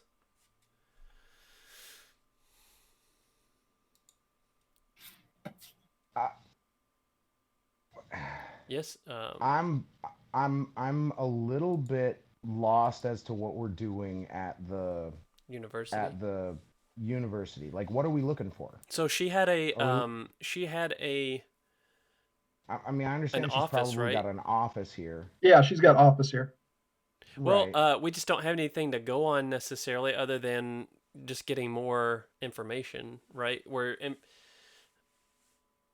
So you're saying, like, whether, like, what's our purpose for the university, or do you think that we should actually go back to your bookstore? No. I'm not saying we should go back to the bookstore. I'm just curious as to what we are looking for. Like, what are we at this point? I know we're looking for information and whatnot.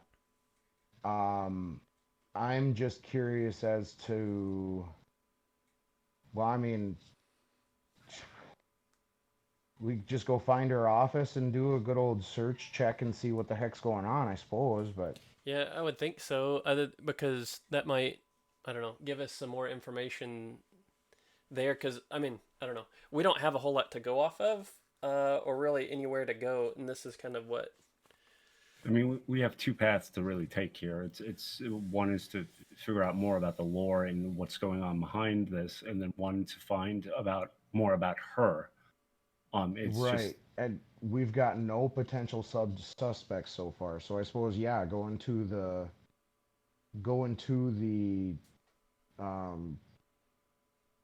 university might be.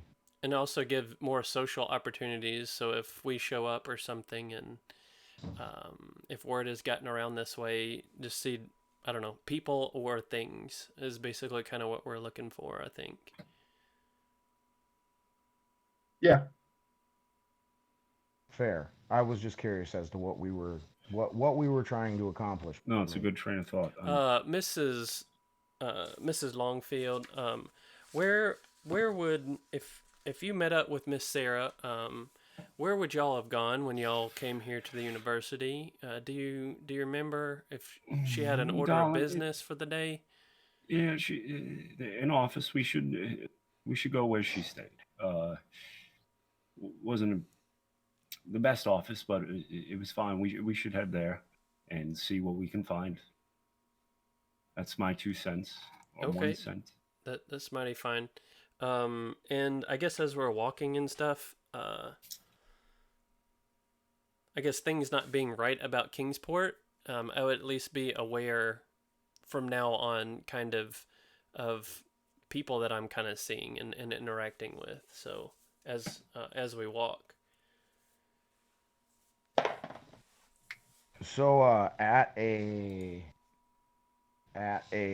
22, I'm gonna go over to the receptionist. Hi there, darling. Look at you. How about you tell me where I can Sarah Cade's office? Oh, and she goes, I'm Instructor being- Cade. Yeah.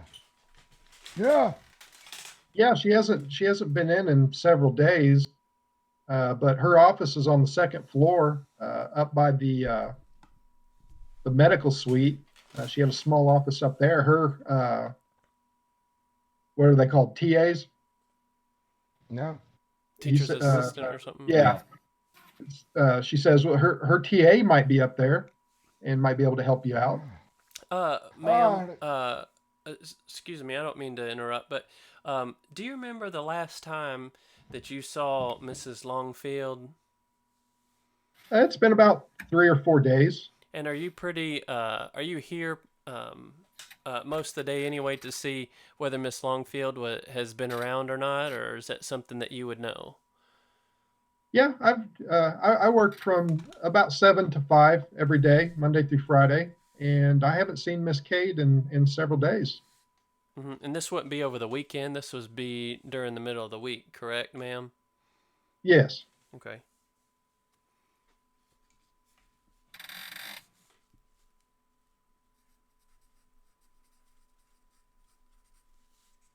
What's the TA's name? His name is Johann with the J. People always get that mixed up. They always want to spell it with a Y. Yep. How long has he been working with her? Do you know?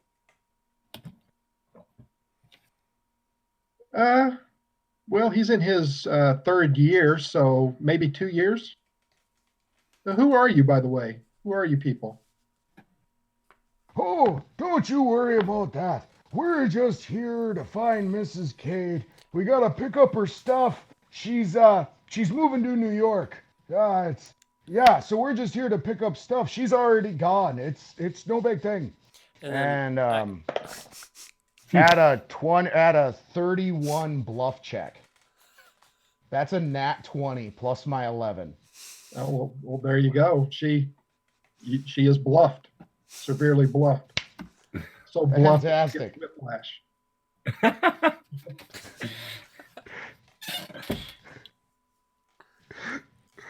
Sorry, guys, I just ran with it. I know. You could have Nice, just said man. that Mrs. Longfield was here to see. Could have done, but hey, you know what? I just ran with it. Man, Good, man. that was a good use of the nat 20. Yeah. I loved it.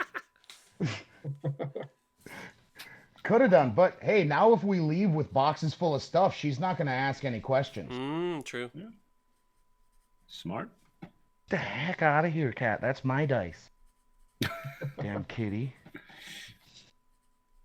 Oh. All right, so we go a marching then, I suppose. Yes? Or does Yes. anybody have any other questions for the receptionist? Mike, feel That I- free if you want to, whatever your character is going to do. I want to just make sure that you feel good about. I don't feel good about any of this, Stalin, but let's get moving. Yeah, that's probably best. And Good day, man. Okay, you lead. You get Jebediah. You lead him up the stairs, and it's where she said. It's a little more of a broom closet than an office, but there's a desk and the three walls when you walk in from floor to ceiling is shelves with folders and notebooks and textbooks and stuff like that. Her desk is kind of messy. And also there's too, all kinds of...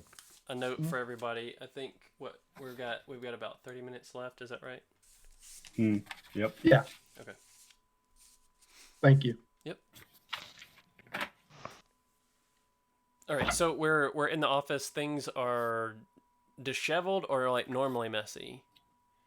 It's cluttered, but cluttered, but not it doesn't. like it's been tossed or anything. Yeah, it doesn't look like her house.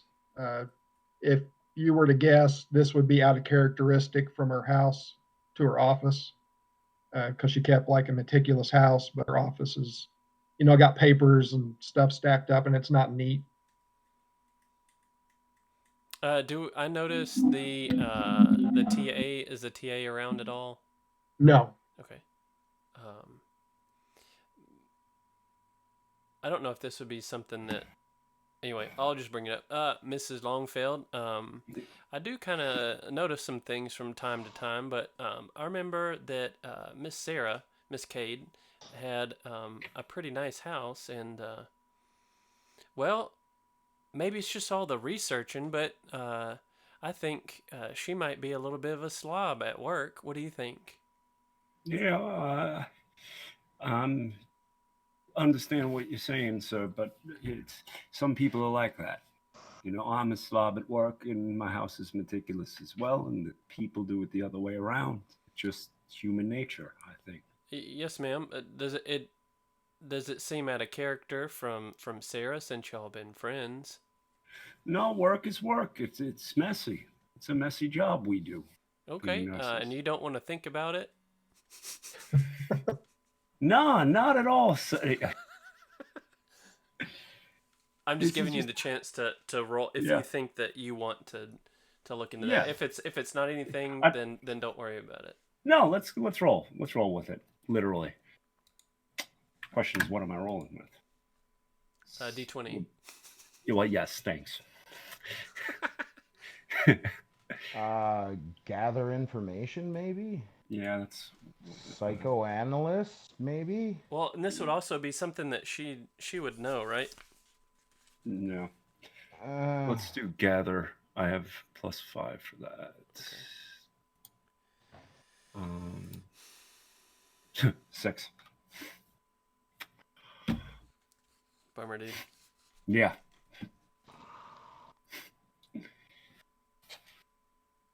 Nope. So negative. Yeah. Yeah. I tried. Maybe that's just the way she is at work, darling. That I understand. Okay, so we need to start kind of looking around, right? So who would be probably the person to be doing that? Do you think it would be you, Mike? Would have been if I didn't do well, that. you're just noticing stuff that's messy. If it was out of character, and then now we'd probably be going on and. I'd like to dig through the documents portion. I think I'd be decent at that. Medical documents. Where do you think that you would be looking first? So the documents, or would you be looking at the desk? Wherever the documents are, I'd be looking. Most likely desk, or if there are folders, or if there's a wall, whatever. Medical documents are stored. Okay. Search. Crap. All right, You let's just try this probably again. be a 2 on that. I think that's a natural ability. Well, I'm maybe just doing not. search, right? Yeah. So. Yeah. Yeah, I don't have nothing. So, give me a good one. 4. So I'm making up for all those I'll other- be kind of coming behind him and her. Sorry, I didn't. Yeah. Let's see. So I will use either a spot or a search. They're both the same. So. Never said I was a good nurse. Just the nurse. There you go. Ooh, nice. 19. 19. Yeah. So I'd probably be looking around, just kind of looking at the desk, or kind of noticing if there's anything out of order. You see from underneath the desk mat, you know? Under One of the those big desk. the desk mat on top of the desk. Yeah. You see a corner of a page sticking out from underneath it. Okay. So I'll go ahead and just kind of pull it out and start looking at it. Kind of show it to hand it up. Say, Mrs. Longfeld, how about you look at this for me, with me? And then what are we looking at? Oh, no, you sent something, didn't you? Okay. Ma'am, does this kind of look like the... Uh-oh. Oh. Oh, he's coming. There we go. Okay. Mrs. Longfeld, this kind of looks like those that leaf pattern that we have on our coins, doesn't it? Can you make out anything with this? Yeah. So, Terry, so what we're looking at is a page that's kind of like it looks like sort of like the elder sign a little bit. And it says Kingsport dash Yeah, you're not going to be able to see that. Oh, gosh, darn it. Tombs in the Woods. So, Kingsport, Tombs in the Woods. No, And Tomes then in the on the Woods. next line is the Black Goat. And then on the next line is docks/wharf. Not spelled like wharf, like TNG wharf or Deep Space Nine wharf, but So, all right. And the stick is exactly from the coin. is it pretty close? Fair. On the reference to the black goat, at a 7, 8, 19. Occult knowledge. Am I pulling anything? Let me get to the black goat and I will let you know. Let me find that page.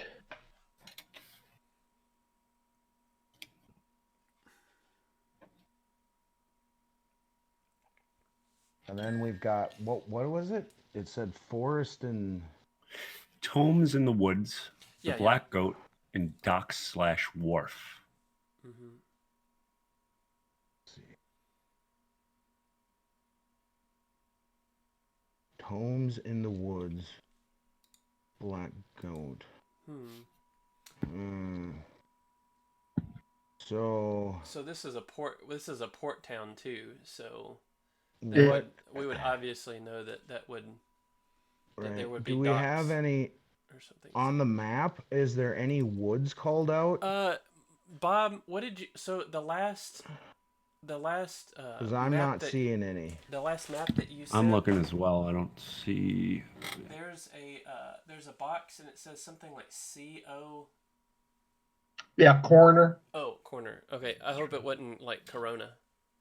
No, it wanted to put that. Woods. Okay, Bluff. fair And it enough. doesn't show any woods here, but if you see the top of the map, you can see Bluff, Spur, and Abbott Road Yeah. at the top of the map. That there's some woods up there Okay. that goes into the hills. Okay. Okay. So north is more woodland. So So we got that. Did anything come up on that 19 for the black goat roll? So Yeah. most of the maps and stuff like that. So that would be something that you would probably know more of, Terry. That Right. Smith would know, because of geographics wise, Docks and Wharf, and then Tombs in the Woods, being Kingsport. So Is that tombs or is that tomes, like books or yeah, Tomes. tombs? Yeah. Tomes, like books. Yep, sorry. Okay. No, and that black goat roll. Let's cover that real quick before we Yeah. forget, please. You know that they're also called the Dark Young, and they're never encountered indoors. This is supposed. This is the lore.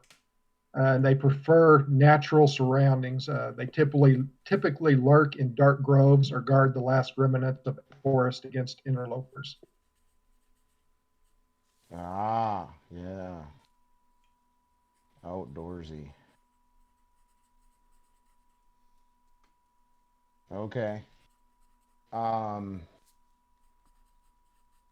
So I know that's some kind of boogeyman that right?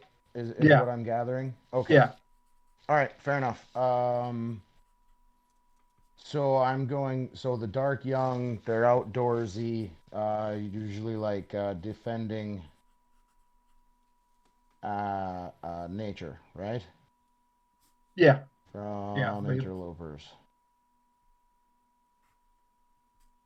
And as you're getting that, you hear a voice behind you. So, what are you doing? Oh, good. I was just about to go out in the hallway and start looking for you. Hi. We're here to visit Miss Sarah, Miss Cade. I guess a receptionist told me that we'd probably be expecting a Johann. Is that who you are? I am Johann with the J. Hey, Johann with the J. That's the one. What are you doing in Miss Sarah's office? Yes, sir. Again, like I said, Miss Longfield here. She was here to study with her or meet her. That's a friend of hers. I'll let you two talk. Hi, Johan. Hello. Hi. Yeah, I'm here to help out my friend who's needs some help at the moment. I'm just looking through her stuff. Nothing to worry about. I was wondering, when's the last time you saw my friend? It's been about 4 days ago. That was very convincing. Very convincing. I'm trying hard. Like, I'm just trying to help a not dead friend Yeah. out. Yeah. It's tough. Have you seen her? Yeah. Okay, 4 days When's the ago, last time you Johan. saw her alive? I meant. Johan, I'm also a nurse. Let me ask you, is this office always such a pile of garbage? Yeah. She did not keep a good office. Okay.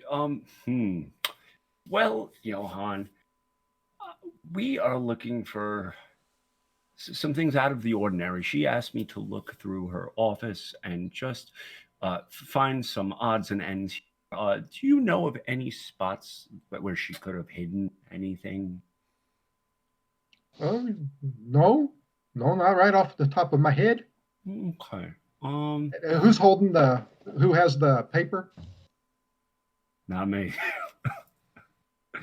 I just can't remember who had So the paper. I had it and I gave it to Mrs. Longfeld, and she may have been showing it back and forth with Terry, with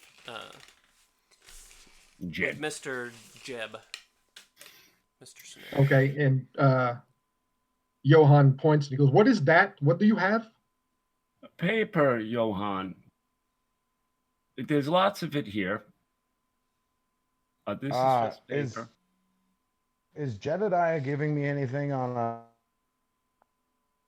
21 cent? is like, as far as his attitude towards us, is he angry? Is he lying to us? Is he, you know what I mean? Like, he's disturbed that all these people are in Sarah's office going through her stuff.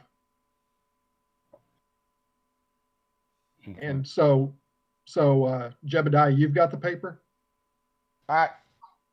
Yes, sure, Okay. I do. Why not? Because What is this? What is that? Tell me. That's let's see here. That's 27.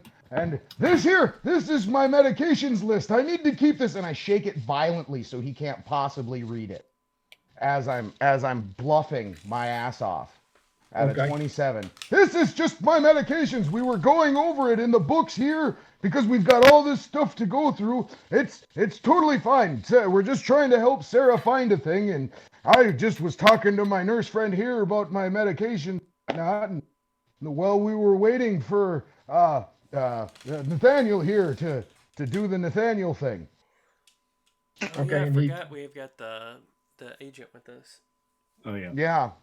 So He- again, 27, bluffing my ass off and shaking it so he can't see it. Okay.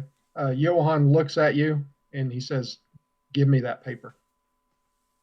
Oh, I can't do, Johan. Hold on. Uh-oh. Okay. You don't need to see this paper, Johan, he says, with a 24 in his diplomacy, Trying to convince him that he doesn't want it.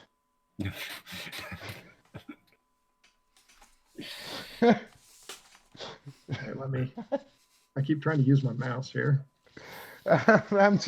I'm reaching now, Bob. You really don't need to see it. It's fine. It's totally cool. Don't worry about it, kid. Don't worry about it, Sonny. It'll all be fine in the end. I'm helping Sarah. We're all here to help Sarah's doing. And it's just my medications. Don't you worry none.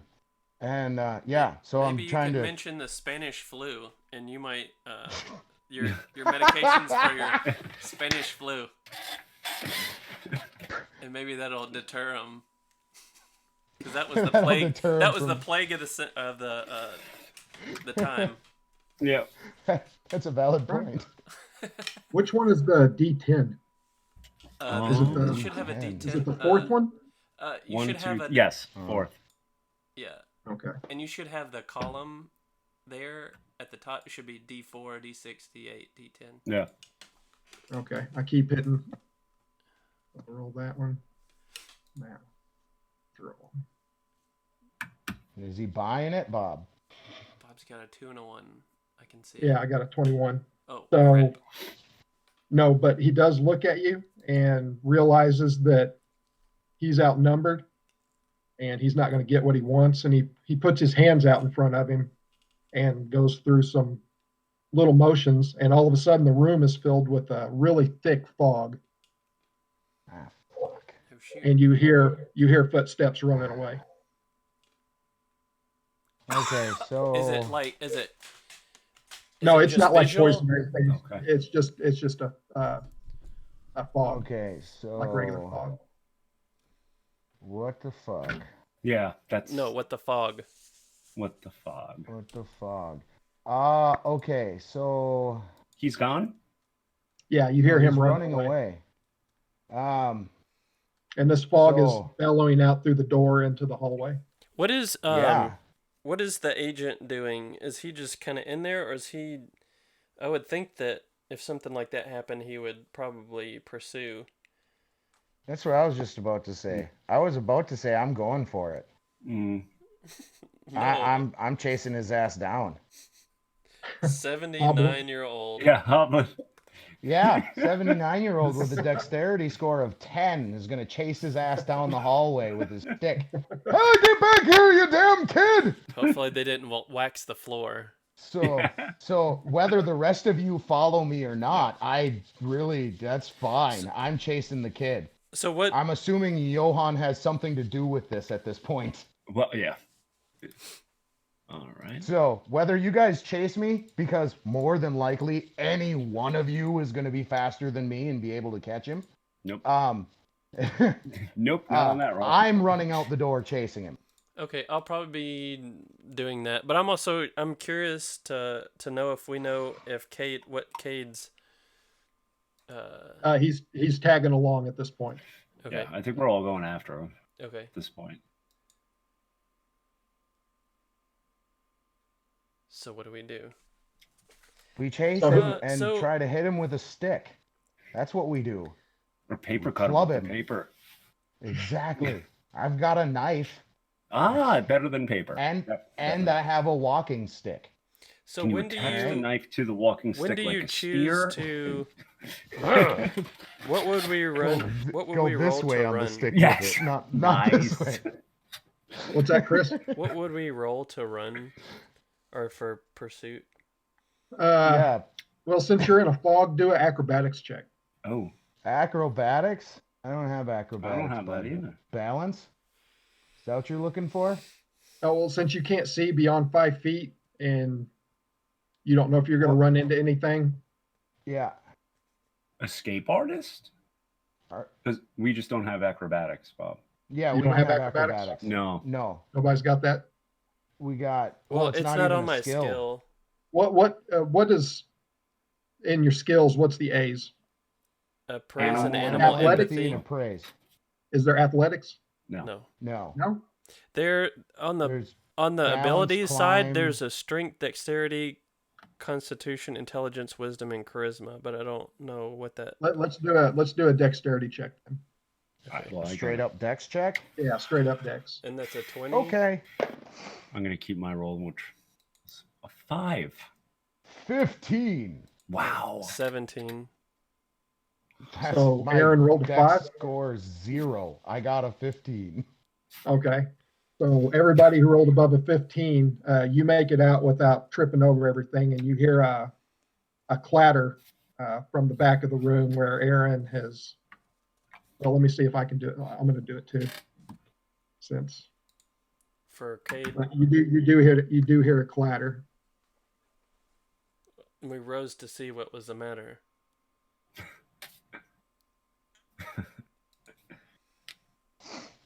Let's see. Okay, I get it too. So Agent Cade, he runs out too. He's got his gun out. Everybody just leaves Aaron there. It's fine, darlings. Go. I'll catch up. That's more important. Lawrence and Nathaniel, they kind of blow past Jebediah as Yeah. he's thumping along. As And he's thumping along, flailing his stick above his head, screaming, "Get back here, you damn kid!" the room you were in, we're going to say it was like 6 by 6. So Yeah. this fog is about 17 feet filling the hall from floor to ceiling. But as soon as Nathaniel and Lawrence make it to they bust out the other side of the fog, and they see just barely a foot go into a door at the far end of the hall.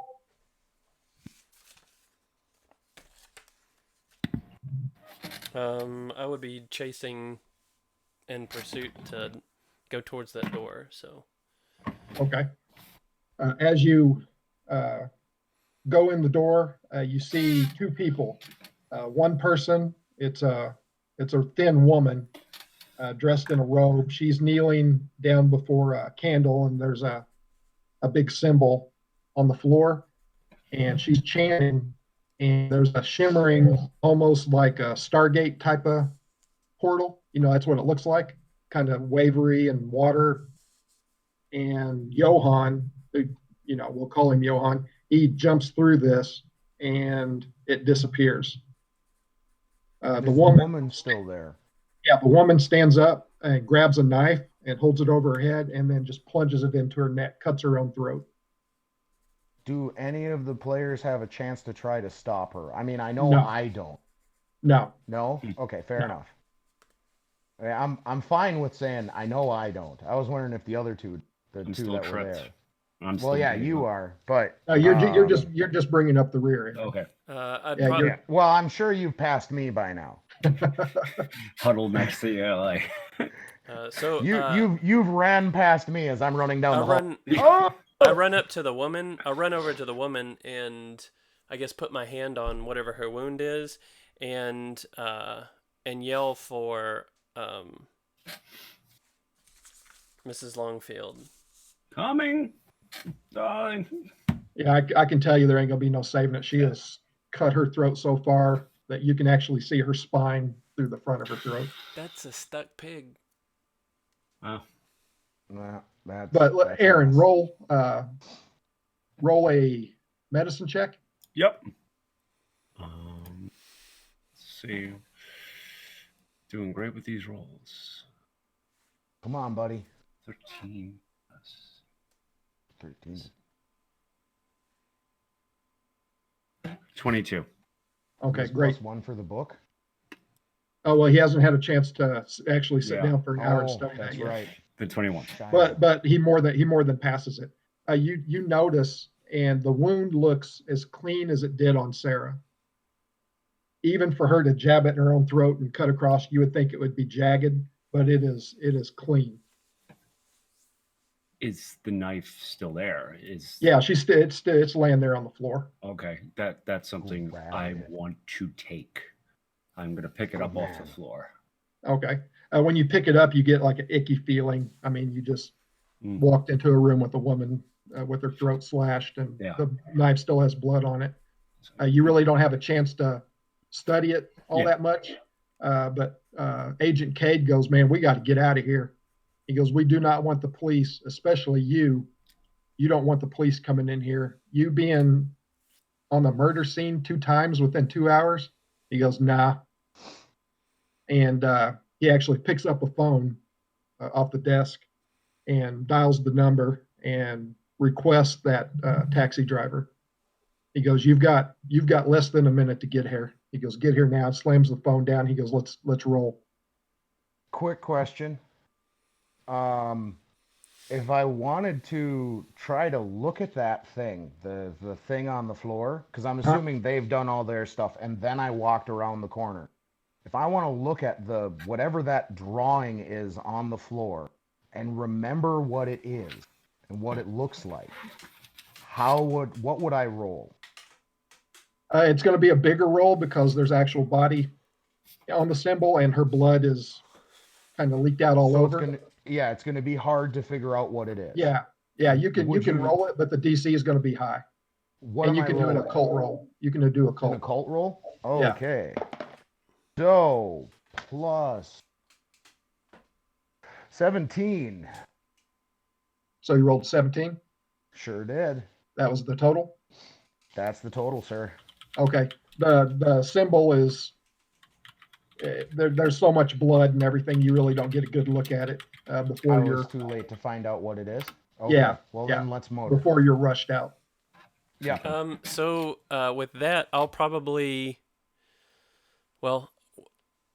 So we'll need to be thinking about calling the taxi. Because Cade just did it. Yeah. Yeah. He did it. We're on a roll. We are running. Hobbling. So he looks at you, you go, get the old man, we got to go. Right, so I go and assist. And we hightail it to the. And I'd assume that we'd already have kept the piece of paper. Yeah, you keep everything that's listed here. Cade does take you out of the room, and right next to the room is a fire escape. So you're not going to have to run clear back down past people. You can take this fire escape and make your way down to the ground.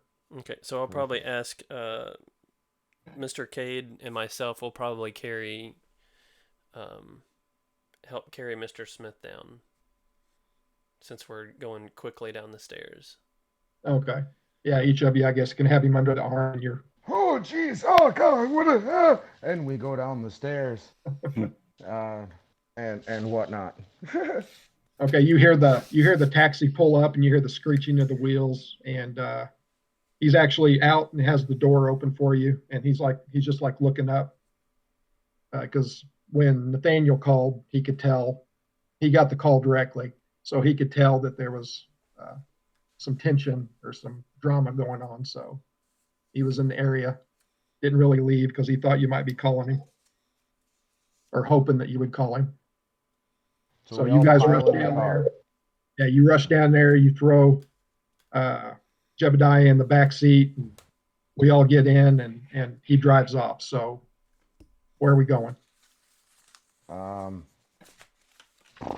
Where else is there to go? Bookstore. Well, bookstore. Does anybody else have anywhere else where they want to go? Okay. Need to, what do you call it? Recoup? Yeah, recoup or. Okay. Yeah, Cade said that, that's a great idea. And he tells the taxi driver, he goes, pull up in the back bookstore where you drop off their luggage. Yeah. So the driver goes, yes, sir. And he's driving. He knows some shortcuts down some alleys and side streets. So he drives in the alley, pulls up to the back of the bookstore, which is secluded. I mean, there's a big fence around the back. So he drives up, and then he can park like right here. So you can't see the taxi from the street, even if you were looking down the alley. And when he does that, Cade pulls out his pistol and shoots the taxi driver in the head. Whoa! Fuck them! What the hell, bud? And he goes, help me get his body out. I legitimately am going to be worse than useless trying to help with this At what point do we start thinking about sanity? Right now. Right now. That's pretty much what I was figuring. Well, I'll tell you what. Let's do sanity loss for the not for Erin, because she didn't see the girl slit her throat, but for Lawrence and Jeb, do a sanity loss there. And then I thought I was in the hallway. Were you in the hallway? Yeah. I'm pretty sure Aaron got to the door before I did. It was Okay. myself I was after and Aaron. Cade.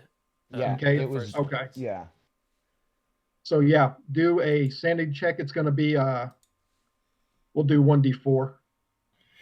Am I in on this one? I saw it, I'm assuming. No, you're not on this one yet. I have a my one. favorite. Since you're a nurse and you're used to bodies, but you're not used to seeing actually somebody slit their own. Yeah. Okay, so the slit of the throat, I lose 1, so I'm down to. Yep. Down to 69. Okay, let me.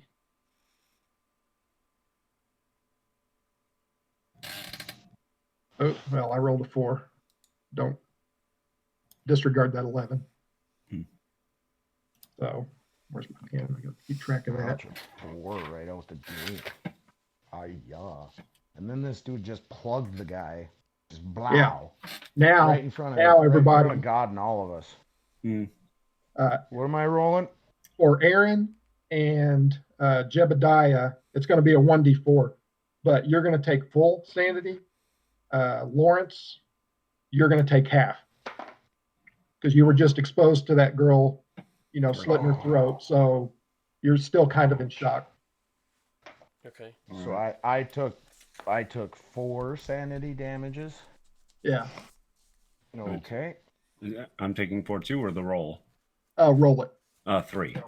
3. Okay, so you take 3. You take 3 damage, and I rolled a 4, so I took 4 sanity for the girl, not for me shooting this guy in the head. Okay. Because I, like Aaron, am used to seeing people die, but it was just a surprise when their throat. But we all get out. I go over, or Cade does, opens the door, the body falls out, and he starts dragging him to the back door of the bookstore. He says, somebody get on the feet, and somebody get that door open. So I'll run up and grab the door, I guess.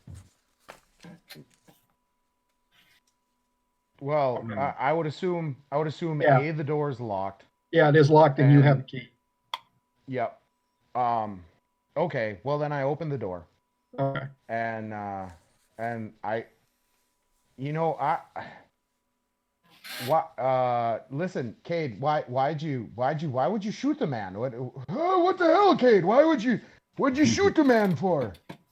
He goes, I'll explain. We got to get him inside. Somebody may have Oh, heard. you think you're going to bring a dead body into my bookshop? Yeah, that's going to go over well for me. He goes, no, I know I'm bringing a dead body into your shop. Oh, you think so then? And we push past you and throw this guy up on there's books on a table, and I just sweep them off, and we throw this guy up on the table. Hey, those are money, damn it. And now I'm yelling at him for throwing my books around because, you know, them are my money. And everything in here is covered in dust. Yeah. Everything. When he sweeps the books off, there's like a cloud of dust settles over you guys as you go to put his body up there. Okay. And I'm yelling and bitching about making a mess in my store. Just to be clear. Yep. When before the dust settles, I'm out and I'm in the taxi, and we'll say there's an abandoned building next to the bookstore, and there's an open garage. So I back the taxi in there, and I slam the garage door closed. I come back in and close the door. I've got my gun out, or Cade does, and he's looking around, and he said, "Open up his shirt." I go over and open it. Okay. When you open it, you notice that this guy's got a Y incision starting at his shoulders, goes down, and then goes straight down, and it's really rudimentary, almost looks like yarn stitches. Out of 5, I'm sneakily trying to retrieve a thing from underneath the counter. And you rolled, is anybody you rolled gonna 5. is Cade gonna notice what I'm up to? Or is he Cade busy is, with the guy? Yeah, he's busy actually at the door, looking out the door, seeing if anybody heard the shot or is following. And okay, Mrs. fantastic. Longfeld would might know something about the Y incision if she's worked with dead bodies before. If I assume that that's kind of what the Y incision is. Yeah, that's what it reminds you of. Okay. But like I said, it's real, almost like a child would stitch up a doll with yarn. That's what it looks like. 14 on occult. Is this ringing any bells?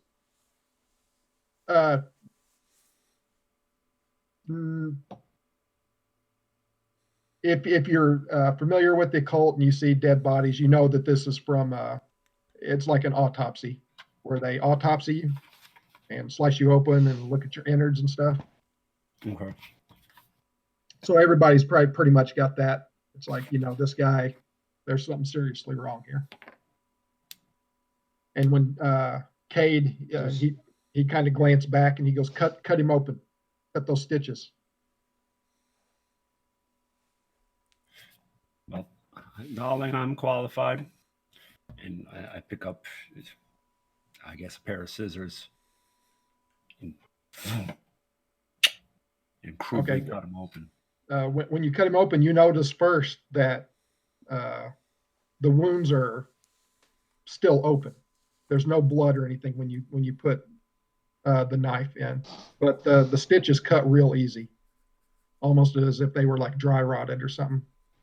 When they pop open, the wound kind of opens up, and you give me a medicine roll, Aaron.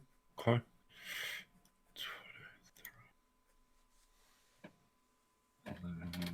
20. Nat? No. Okay. No. You notice that this body has way too many organs in it than it should have. And you go in and kind of spread it open, and you notice that this body has 2 hearts, and where the intestine should be is another liver. Okay. And you also notice, again, one of those bundled stick things. It's wrapped around with the same gold wire around one of the hearts.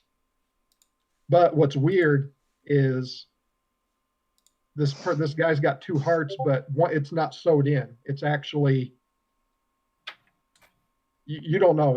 It's beyond science how this guy's got 2 hearts and 2 livers. Everything is connected. Okay.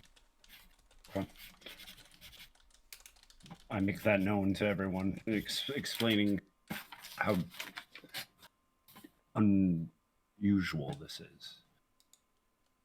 You know, Okay, Cade, you everybody can roll a listen if you'd like. I just rolled a move silently. As I got very close to Cade was my plan. Okay. So I got a 2. If you'd like, you can roll a listen. oh God. 26. 20. Jesus. Well, you heard it. Well, I'm a nurse. You definitely heard it. Cade, are you rolling for me? I rolled a 4. Okay, well, you beat me, so you heard it too. You hear the click of a hammer. And I've produced a derringer less than a few inches from your face. What the hell is going on, kid? You fucking stop talking now! And Cade just turns around and looks at you and closes the door. And he goes, He's totally calm. He turns around, looks at you, and he goes, first of all, get that toy out of my face. Second Tell of me all, nothing, it'll go bang! he goes, second of all, we've got to burn that body before nightfall. You haven't answered my questions, Cade. The fuck, man? What's going on? He goes, that man was already dead. He goes, if my assumption is right, that is the heart and liver of my niece. He goes, there's a cult in this town. He said, I've been tracking it for years. He goes, remember when I told you the parent and nobody seems to care or even notice? He goes, there's something wrong with this town, and I'm here to put an end to it. And it just so happens that their latest victim was my niece. 28 cents motive. Am I buying it? Yes. Okay, so I'm gonna slowly bring the gun down. Okay, so what you're telling me is there's a cult in town, and this guy's a part of it. He was a part of it. He goes, this guy was gonna, the reason that he was driving us all around is to gather information. He goes, this guy wanted to know where we were, what we did, what we got. And he said, but they're going to notice. This cult is going to notice that he's not going to report back to him. He said, so we have to burn this body.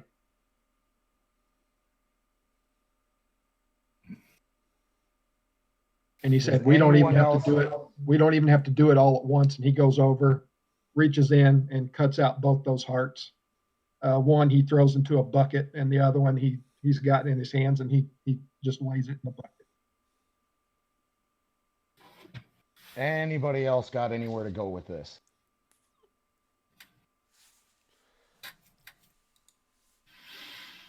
No. No. As he's doing this, you can see, the place is boarded up, so the windows have there's light shining in through the windows, through the cracks in the board. You notice that it's getting darker and darker, and you hear the wind pick up. And in the distance, you hear thunder. Oh, Oh, that's fantastic. Oh. I'd probably go ahead and I'd start grabbing the body and throw it over my shoulder, or just pull it outside to the back area and find like a trash can and set it in there. And then I should probably have a lighter, just because cigarettes aren't bad for you back then. And so I light it and I throw it in there, and then I go ahead and just start. I light the body on fire or whatever, and and make sure that the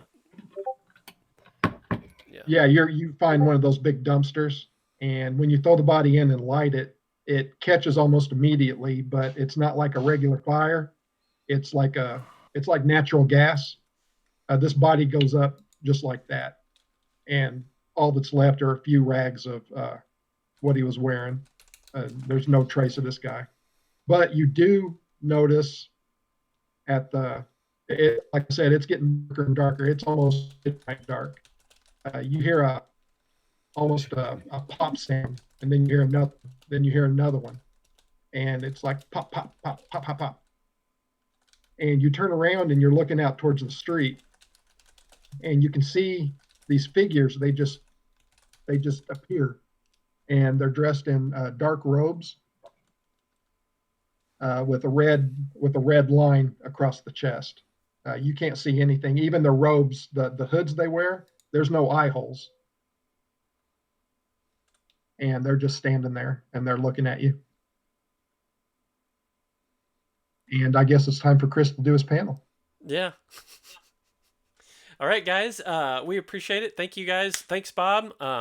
We'll be able to Good job, Bob. to go back. So wherever you are, if you caught us late or not, you can go back and watch the full thing. So we should have that on the Invictus Community Stream YouTube channel. That's kind of where you're watching this to begin with. But anyway, I'll get this stuff out. I hope you guys have a good rest of the INVICTUSCON. And Bob, thank you so much. Hey, guys, Mike and Terry, we appreciate it. And hopefully next time we'll have Greg with us. So anyway, stay tuned with us. We're going to dive into this mystery a little bit more, and we'll switch our GMs. So that'll be pretty cool. So anyway, I hope you guys have a good rest of the day, and we'll see y'all around the table.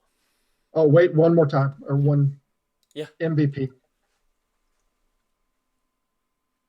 We got a MVP of this game. I guess they want to know that. MVP. Okay. Yeah. So vote on who you want MVP. Terry. Yeah, let's do vote. Terry. Terry? Well, Yeah. gee, thanks, Terry guys. will be MVP of this game. That friggin' voice alone. This one. Yeah, and that Nat 20 that helped out. Yeah. Yeah, I know. Could have told the truth, but why? All right. Well, we appreciate you guys, and hope you have a good rest of the day. See y'all. Thanks.